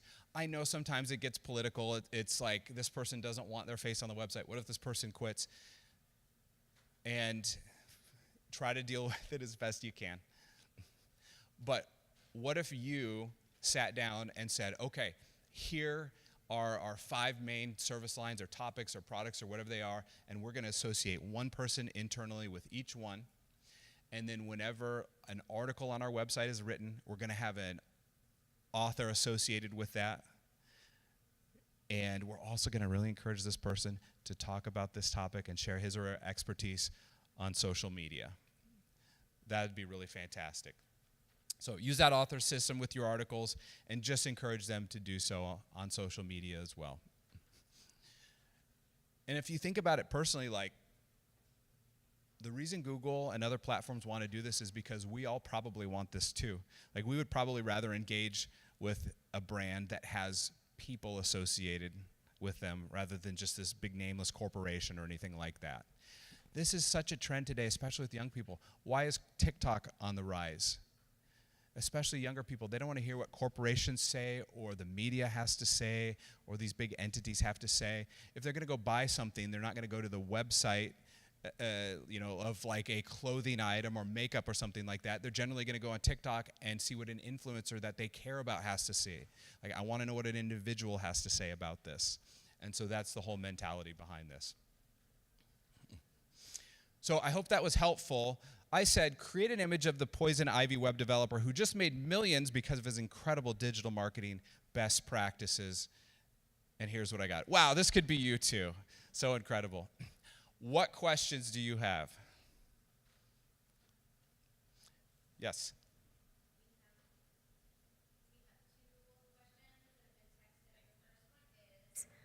Why does no one count for Safari browsers? Since most search traffic is mobile, shouldn't we be optimizing to that search engine on iPhones? What was the first part of that? Why Why don't people count for Safari browsers? Oh, Since why- most search traffic is mobile. Okay, why don't people talk more about the Safari browser? I feel like one of you would answer that better than me. Safari's algorithm from a search perspective is a lot less stringent than Bing, which Drew talked about today, than Google, which I talked about today. So if you're following best practices for either of those two platforms, you have over-optimized and over-indexed on behalf of Safari. So that's why we don't often reference it or call it out by name. It's not that we're ignoring it or not paying attention to it. And then when it comes to searching, if you're talking about on iPhone, and you just like swipe up and you're searching in your iPhone right there, that all populates through like Apple AI Intelligence, I believe is what it's called. And that is again, a whole separate algorithm, but all of those SEO best practices that we've been going through, that's how we get there. They currently don't have a paid format outside of the app functionality. So we can't say, like, I want to place an ad on bluecompass.com to show up in that Apple AI Intelligence yet, but we're totally watching that. We're expecting that to come soon since they've made so many updates to that AI Intelligence in their Apple iPhone platform. Yeah, that's a great question. And I think just really simply put, sometimes people ask us why we focus on Google so much. They just have such a big market share. And since they're such a leader, generally other platforms kind of follow in their footsteps. So if you're doing well on Google, generally you'll do well on other platforms. Yeah. Other questions? Yeah.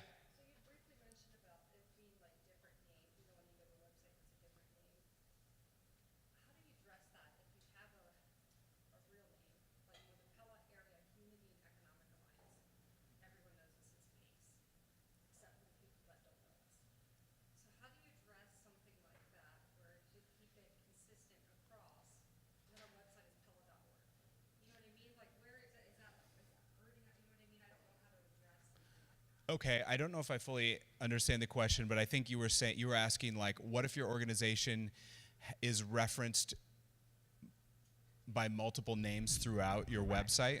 Correct. Yeah. What if we have, like I said, or yes. We have a similar situation with DEMOS. Some people are like, what's DEMOS? Right. People know what it is. Yeah. So we're Pella Area Community and Economic Alliance. Nobody calls us that. They call us PACE. Yep. Okay. Got it. Great question. So first of all, I would say think about how your audience talks.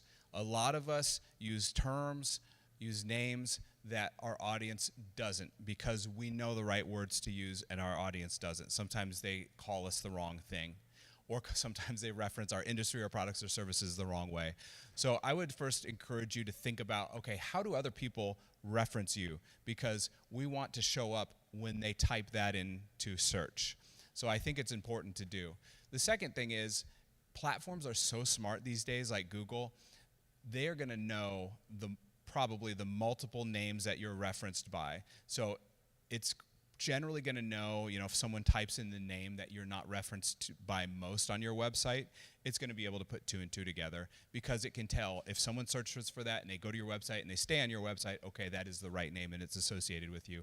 So I think bottom line is like, you need to use your full name at least on your about page or at least on your footer of your website. Our full name is Blue Compass Interactive LLC.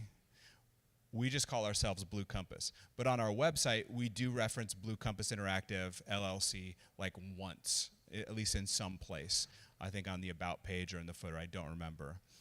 But it's Blue Compass the rest of the places. So I would say, put the full name in there at least once or twice, and then there's nothing wrong with shortening your name or using the most common variation of your name. And if you're like, man, there's 5 different things people are calling us, I would lean towards the one you want them to call you, but also at least a couple places on your site include those other names too, just so you can be more associated with those names so should they search for it. Yep. Pro tip. You can include all of those in your schema too to help Google associate you with all of those, and that's a way to directly say, we are every single one of these entities. You should also, everything Drew said, apply that to your Google business profile as well. So I'm going to ask for all the members of our panel to come up. We're going to roll right into this, and while you're coming up, any last question? Okay, come on up. And so there's not an awkward silence. We'll give them a nice round of applause as they walk up.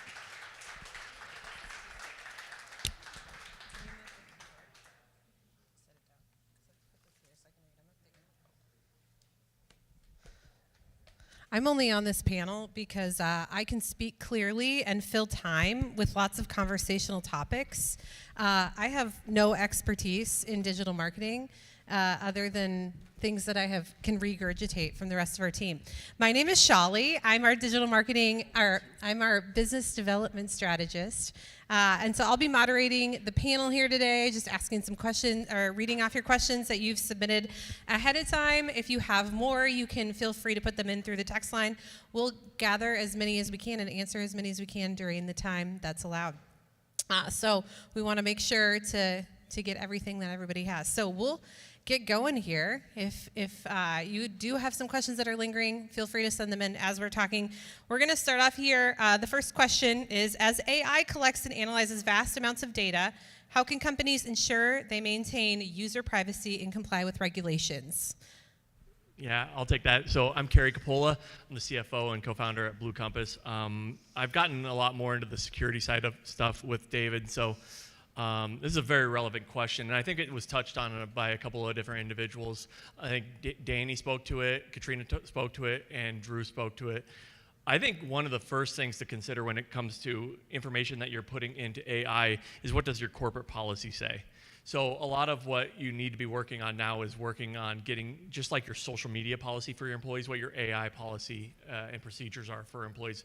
And not only look at it from what information you're willing to have from a company standpoint put in there, but also what information you want to be able to take out of AI tools to then, I guess, resell or be a service to a customer, and create those clear boundaries of ethics of what you want to do and what's best for the customer.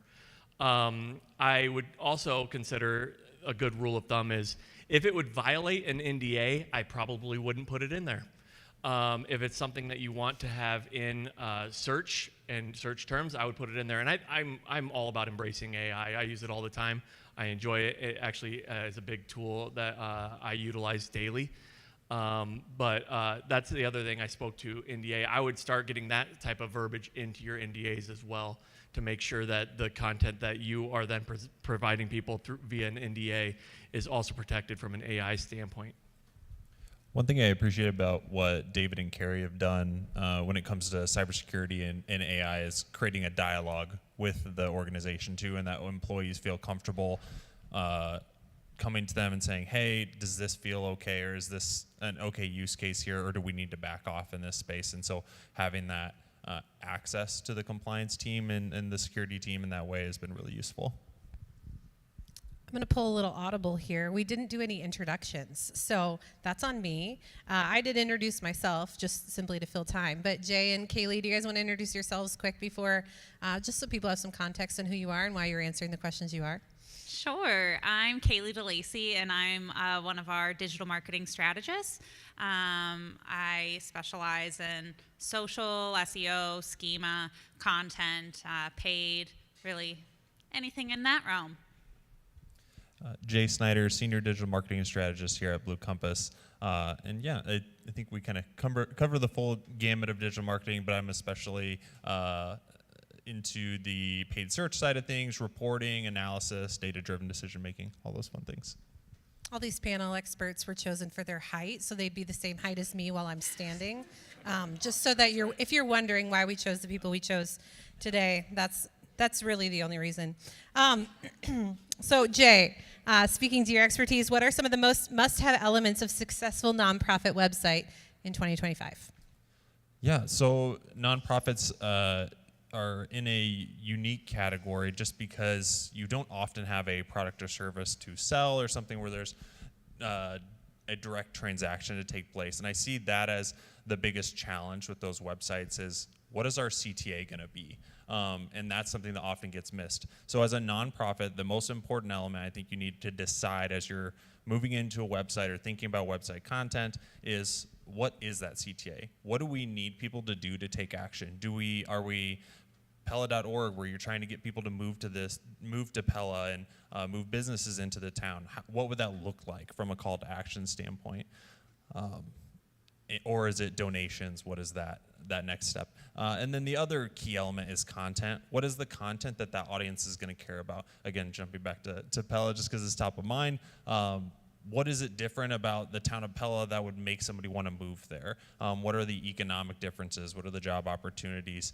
So thinking about those things and how do you create your site around that audience. Drew talked about this a little bit in his AI talk of how do you make your topics relevant to that audience and talk to them in a way that they understand and that they're expecting. So those would be the two main elements I would say as it relates there. It's really helpful. We have a range of clients in the room, from Fortune 500s to small nonprofits all over the place. Just staying on that nonprofit or small business route, as a small organization with limited marketing resources, what are the most impactful and easily implemented digital strategies we can focus on to stay competitive and future-proof in our online presence in an ever-evolving landscape? Kaylee, you want to take that one? Sure thing. So I think one of the best ways that you can future-proof your presence at this point is to have a heavy focus on SEO. I know we've been talking about that all day, but both technical and on-page SEO. And a lot of this was touched on already. I know Katrina had spoken to before in terms of like, what's Blue Compass doing to pivot to make sure that we can appear for AI results in this time? And there's not a lot we've had to pivot at this time because we have been doing custom page schema for most of our clients for many years now. We've had a really heavy focus on people first content, on making sure that our websites are as close to error-free as possible. That's the goal here. So having that focus on technical SEO to make sure your site is clean, you're having a better user experience, you're not creating unnecessary hurdles for Google and search crawlers to jump through. But then on the other side of that, on your on-page SEO, thinking about making sure that you're following SEO best practices. A lot of this was touched on as well, making sure that you have 600 words or more per page. You're utilizing your heading tags, and then also you're making your content to be original, and valuable and people first. So you're answering questions that people actually have, and then what are the follow-up questions to those? Continuing to go through and follow their thought process and answer and anticipate the question they're going to have to create really valuable pieces of content. And then bonus points if that content is evergreen content. That's going to help you long-term to make sure that you're not just relevant for this moment in time, and that your content can have staying power in search. To piggyback on that, I think search is so accessible because it's just content. It takes time, effort, and expertise to be able to develop it. The other thing I would think about as a small business is measurement. How am I going to understand what's working without having something like Google Analytics set up so I know, or Search Console set up to understand where all that traffic's coming from? So if you don't have Google Analytics set up, or you've never heard of Search Console, come talk to somebody on the Blue Compass team.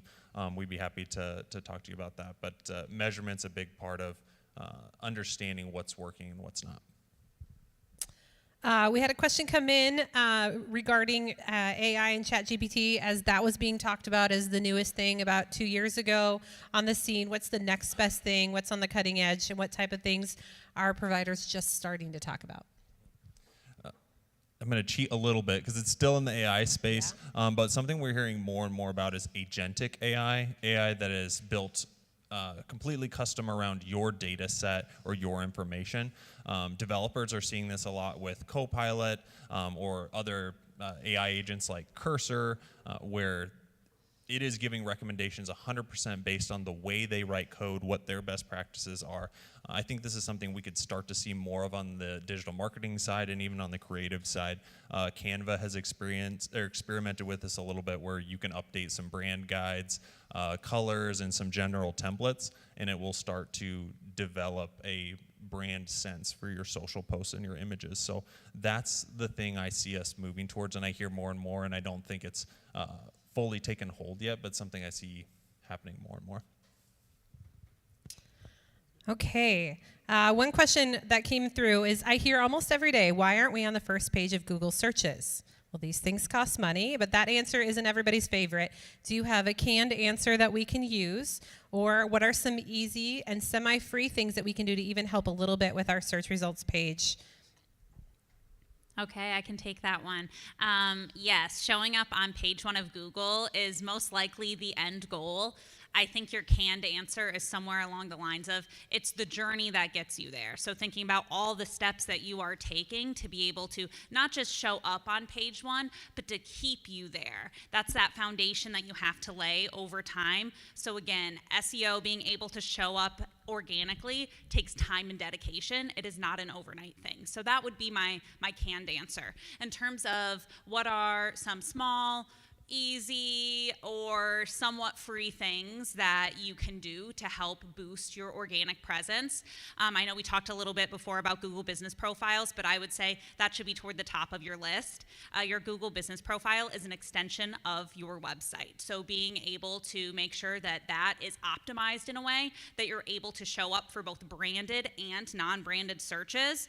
Your Google Business Profile is also going to enable you to be eligible for certain types of rich results that you wouldn't be able to show up for otherwise. So being able to say all of the different service areas, you can list 20 service areas on your Google Business Profile. So not just that we serve people in Des Moines, but you most likely also serve West Des Moines, Clive, Waukee, Ankeny. Thinking about those things is going to make it that you can show up in the local pack in those areas, in the map pack.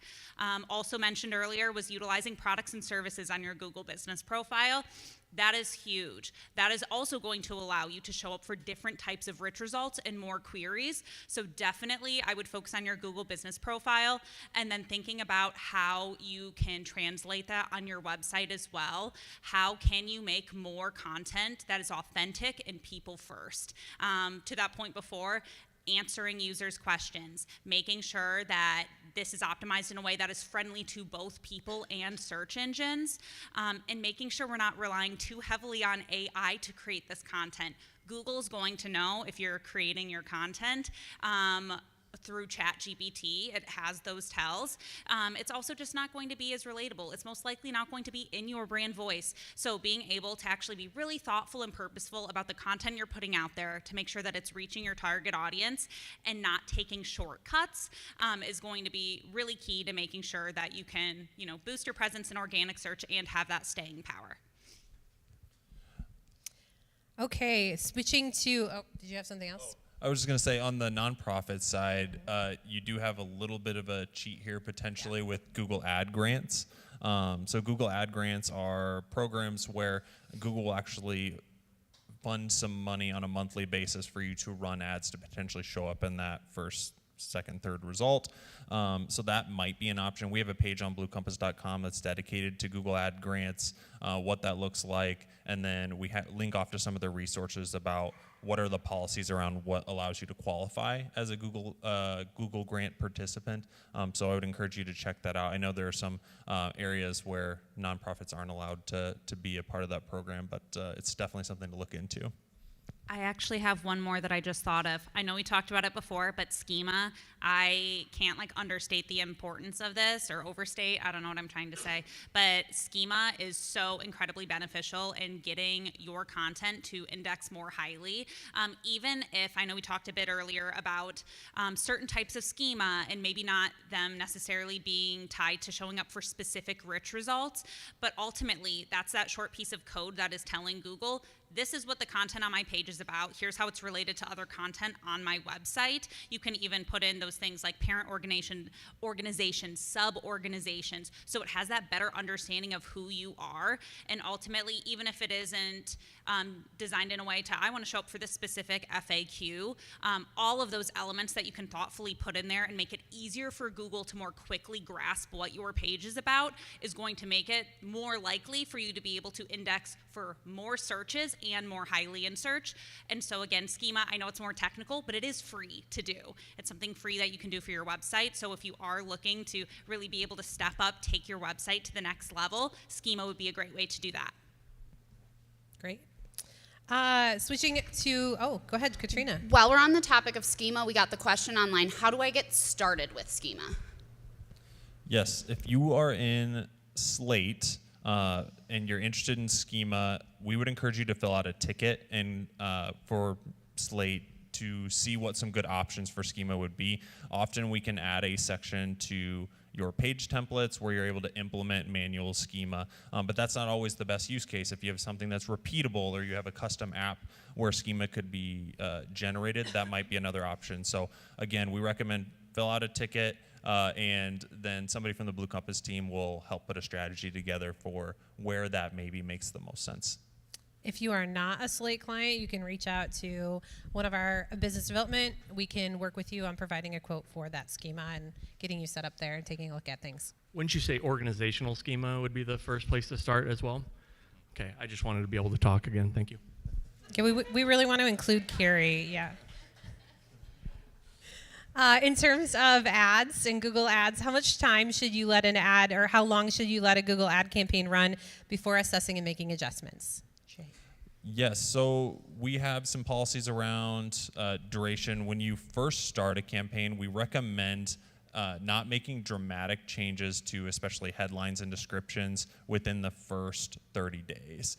The reason for that is that the campaign is still very much in a learning phase through that time frame. It's trying to figure out what headlines and descriptions actually work and what is going to generate the most of whatever conversion you're trying to go after.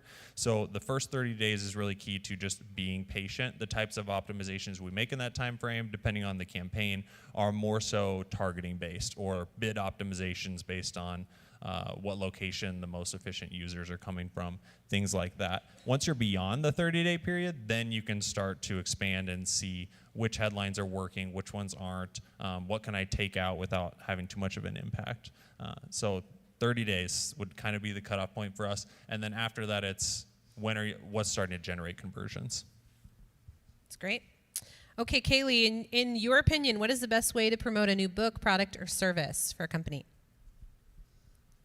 That's one of those questions that I would say it generally really depends, but my broader answer with that would be if you're really wanting to make a splash with something new, a product, service, book, whatever it might be, really taking a step back and thinking about it holistically, making sure that you're hitting users on multiple channels and platforms, just thinking about the way that we as users are searching for things now. We're on social, we're on Google. Like, I know I find a lot of things on TikTok. Like, that whole journey spans multiple platforms. So taking that into consideration, making sure that you're not just thinking of your strategy in terms of one thing. You should be really trying to hit users in multiple places. I also think a given here is that if you are an established company or brand and you're creating something new that's coming out, leveraging remarketing feels like a no-brainer. If you have a past customer list or even utilizing your GA4 audiences so you can hit up users who have already purchased with you before or worked with you before that are already familiar with you, that's already a warm audience. So being able to leverage them, let them know that you have something new, they are most likely going to behave in a different way than someone who hasn't heard of you before. So that would be a great segment to go after. And then lastly, my plug, I would say always make sure you're utilizing trackable URLs for everything you're doing so you can measure the output of each of your efforts. That's not only going to help you with like this specific campaign to launch a new product. If it's an 8-week campaign, 4 weeks in, you should be able to look at and see, wow, this is working a lot better than this. Let's shift our ad dollars and be more nimble about how we're spending our time and our money and our energy. But it's also going to help you for future campaigns as well, being able to understand what works well for you and what doesn't so you can pivot accordingly. Something to think about too is within startups, there's a common motto around the day marketing starts is the day you write your first line of code. So if you're starting to market because the book is finished, the example of an author or a book, you're a little late at that point. You need to start, to Drew's point, celebritizing yourself, being prepared, and starting to plant the seeds of your ideas earlier on, and then marketing is just a natural part of that. So you've built up an audience by the time you're launching said product or service or book, and it's not something you now have to drum up business for something you've already finished. Okay, we really want to include Carrie in this panel discussion. So we've got a question for him. As AI collects and analyzes vast amounts of data, how can companies ensure they maintain user privacy and comply with regulations? Well, first off, I feel like I'm on a tennis match, Yeah. watching We're back just and forth. lobbing you some. Secondly, I feel like we should have people of lower intellect on panels with me, please, from now on. If that'd be very appreciated. I've already kind of answered this with the NDA analogy, but what I would say is paying attention to the California Protection Act would be great. Ensuring that you're in line with that. That's a pretty good case study for it. And if you wouldn't want your information to be put out there for everyone to see, kind of like what you tell children when they're using Snapchat, it's forever. So get it out there and it'll live forever. Similarly with that, anything you're going to engage with when it comes to AI, it's going to live forever. So. Makes sense. Okay, what are some of the must-have elements for successful nonprofit website? A successful nonprofit website in 2025. Did we already do this one? Yep, I think we're all at the end. I think that I copied a couple of the questions twice. Yeah, so I think I answered the same question twice. Yeah, that's my fault. So sorry about that. What are some, Carrie, we'll give you another one here. I've got a few more. What are some good ways to communicate value to C-level leaders? Oh, that's a good one. Yeah, so C-level leaders, and I'm thinking about Wade when I answer this, really needs something very visual, like pop-up books, I would say. Colors, lots of colors. Yeah, so honestly, it should be something dashboard-like, where it's the same data, just in the same consistent manner that is repeatable, that you can look varied over different time periods. So keeping it consistent, what metrics you're tracking along the way should actually be a partnership that you work with the C-level individuals of what are you wanting to base this decision on, what are your main KPIs that we need to focus on, and then build your parameters around that so that you can keep referring back and keep being on that same journey with them as much as possible. So keeping it simple, learning what is most important to them, and then be able to show as time goes on how those numbers have changed and improved as well. Okay, we've got a couple more questions, but before I hit any of those, does anybody have any questions that have come up that you just want to ask here in person? Or if you want to text them in, we can wait for those to come in too. But anybody got anything? See over there? I can also throw you a bagel for asking a question if you'd like. No, you might get hit in the face. It's all good. Thank you, though. But I was just asking, when in terms of on the website, right, images are incredibly important.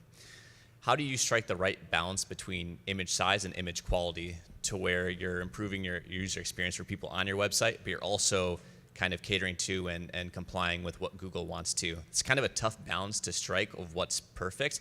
I find sometimes you get that size too small and it starts looking very, very poor. But if you go the opposite way, it's, vice versa.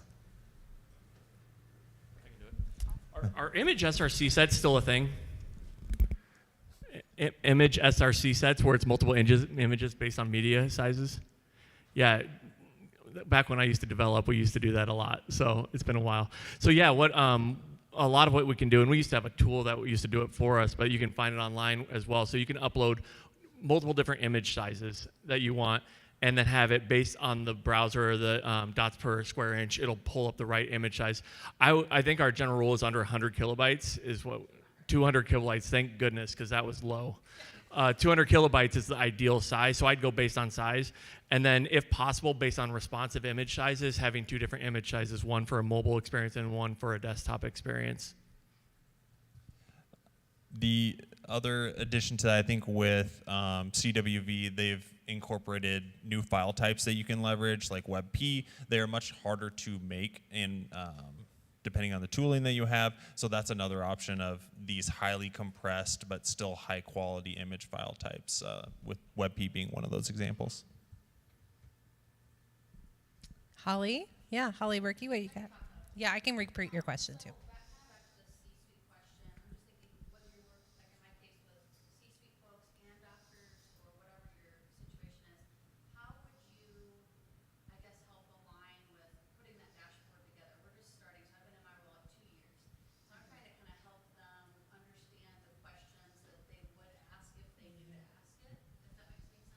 Yeah, so how do you communicate with the leaders of your organization on what are the questions that are most relevant to the answers and the information that they need, and how do we put together those best practices for them to know the questions to ask and to get the data that they need? Okay, so first off, any business leader should have their main 1 year, 3 year, 5 year, 10-year strategy. I would ask them, they may not want to provide all that information to you, but what information on it can you be of assistance for? What information on it relates to my department that I can help with? And if they have none of the above, asking for general questions of what you're trying to accomplish. And then I would get into ChatGPT and say, if our business goal is to have 100 new patients by the end of the month or something like that, what are typical questions that I could be asking, or that I could be gathering data I could be gathering that could help connect those dots for those people, and then pick and choose. And I would almost present those back to the CEO or the CFO or whoever it would be and say, what of these questions would be most interesting for you to have the answer to? So go to that person with, what questions can I help answer? And if they don't have any, I would come up with some questions that maybe would give you those maybe talking points that then you could start building your data queries based upon. To piggyback on that, I think the idea of understanding deeply the goals of the C-suite is really important. And then it's our job as marketers to then translate that into something we can have a quantitative impact on. So one thing that we're working with some organizations on is having that discussion and brainstorming what are the problems that you're running into as an organization, and then we start to translate those into, all right, with that problem, what would success look like? What are the goals that we can outline? And then how do we quantify those goals? And then we can start to assign strategies and tactics from a digital marketing standpoint. So that understanding, and not putting the burden on them to tell you, okay, how many conversions do we need? They may not even know what you're talking about, but hearing them say, our sales goal is to get to whatever it is, 250K in revenue for this specific product line. All right, where are we at today? How much revenue do we generate per lead? What's our close rate? And then backing our way into those numbers and presenting it, to Carrie's point, back to the C-suite of, you told us this, this is how we get there. I think we had a question over here. How often should we be cleaning up content on our website? And I mean this to provide context. Our company has been around 170 years. Our website content can go back farther than like 2 decades. We have stuff sitting on our blog. At what point does that content, stop optimizing for SEO and start just causing our website to run slower? Like, what's your guys' recommendation on when to axe content off the website?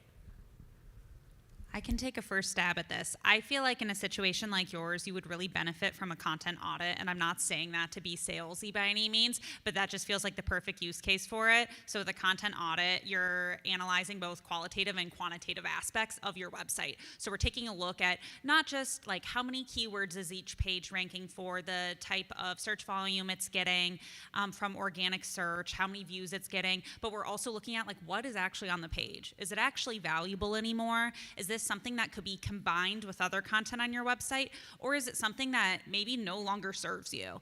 And then looking at what can be combined, what can be removed and redirected, and then what is valuable and can be optimized.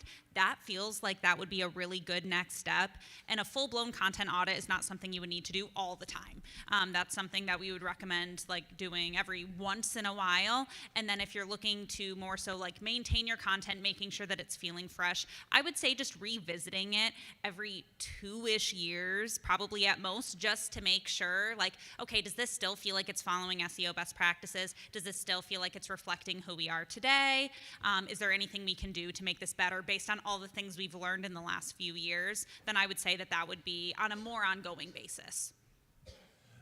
Yeah, the thing I love about what Kaylee said with recommending a content audit is it takes the bias out of it. It's purely numbers based. You're just taking a look and seeing what pages have generated the most traffic and what is Google actually latching onto when you look at your Search Console data. So that's something we incorporate into the content audit.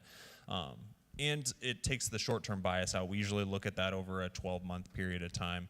It can be longer than that, but you have to have You have to have an unbiased approach to it, because there may be some content from 2022 that nobody's written something better about, and your content is still the leading page there. Maybe you want to optimize that to keep it refreshed and accurate, but there's no need to tear it down or remove it and redirect it because it's still working. Whereas we may have a piece of content from 6 months ago that we wrote that it was a flash in the pan, it was really important, and then there was a better piece of content written that overtook it. Okay, we need to re-optimize that and revisit it.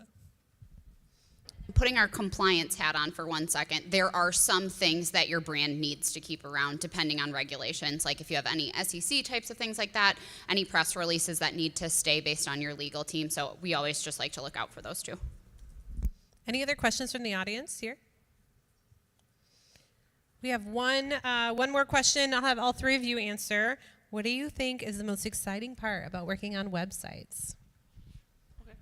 Really? Most exciting part, I think it's the perfect mixture for me personally, where it's the creative side of it, the technical side of it, and the strategy side of it. I think that is just the perfect recipe for something that is just going to do some amazing things. And I've really enjoyed the thing where it used to be where you just designed, developed, and launched it, and you're like, I hope it looks pretty. And like you want to have that draw of the attention seek of this looks amazing. I can't believe how cool this looks online. I can't believe how they even do this. And the nerd side of it, of inspecting, looking at the imagery and seeing how they actually accomplish this in the code. That's what I used to geek out about. Now there's so many people that are involved in it. And when I speak to classes at like Drake, and I'm talking to different marketing people, I'm like, everyone in this room has a role in a website now. And that didn't used to be the case. So I think just the camaraderie, bringing it together, and there's everyone, every shape and size that's being part of it and coming up with the entire end goal on it is the most exciting part. My favorite thing is seeing the entire team try and tolerate me through the project. That's a lot of fun. No, truly the collaboration is the part I enjoy the most, because to Carrie's point, we all have a role, and I feel like as far as websites have advanced, we all have a place to share our expertise and have an impact on the outcome of a website. There are certain things from a digital marketing standpoint that we have strong feelings about because it impacts SEO, like page speed and having images be larger, whereas design and maybe even front end in some cases wouldn't be thinking about that as much because they want it to look nice and to be functional and interactive. So the fact that we all get to collaborate, and because we have so much overlap, we get to put the best product out afterwards, and that's, I think, the most satisfying part, is seeing everybody work together and the outcome that you get from it because we work so collaboratively. We should have maybe coordinated our answers, because I too love the collaboration. But another thing that I love, just so I'm not redundant, I really like the problem-solving aspect of getting to work with our clients early on before we potentially get into a digital marketing package, of being able to understand what have their pain points been with their website, what has it not delivered for them that they're hoping the new site will deliver, and being able to partner with them to come up with solutions for how we think that we can make the website more engaging, get users to spend more time, get them to take the proper actions, what content is missing from their website that should be on there based on what their users are searching for. Going through that process, I really love, and then getting to see it through actually once the website launches, and then getting to report out if it is a digital marketing client and work with them on this is how your website is performing 1 month, 3 months, 6 months out, to show how much of an impact those solutions that we came up with together, how much of an impact they made, is just a really cool experience. Great. Well, my favorite part that nobody asked me about is when we get to launch and we get to tell people's stories. We have clients that are doing incredible work and service, that are offering great products, that have incredible customer service. And I love that we get to tell your stories. And that's my favorite part about the website. Launching those, getting those out, redesigning those, getting a better way to communicate what you all have to offer the world and the community around us. That's my favorite part. So with that, I think we are done. You guys want to give these people, these experts, a round of applause, and we'll do some more giveaways. All right, we have our last couple giveaways. So please, same thing as before, please head to the table in the back where Stephanie is waiting to greet you. And again, if you are online, we will coordinate with you afterwards. Just drop us a message. Okay, our first giveaway, Taylor Carlson. Next up is Kelsey Garnon, Andy Kurtz, Landy Brown, and then our, last giveaway of the day, the West 48 half day, goes to Lori Bachner with Salmon's Financial. Thank you all very much for joining us today. Mac and Cheese would like to thank his fans for all the pets that he got today. And the Blue Compass team wants to say thank you to all of you who joined us both online and in person. We really appreciate all of you. We were so thankful you were able to join us today. And if there's anything that we can help you with from today or from other queries you have, we're all sticking around. We're happy to talk to you, happy to do anything we can before you head out today and as well after in the next couple weeks. So thanks again for joining us. It was great to have you here.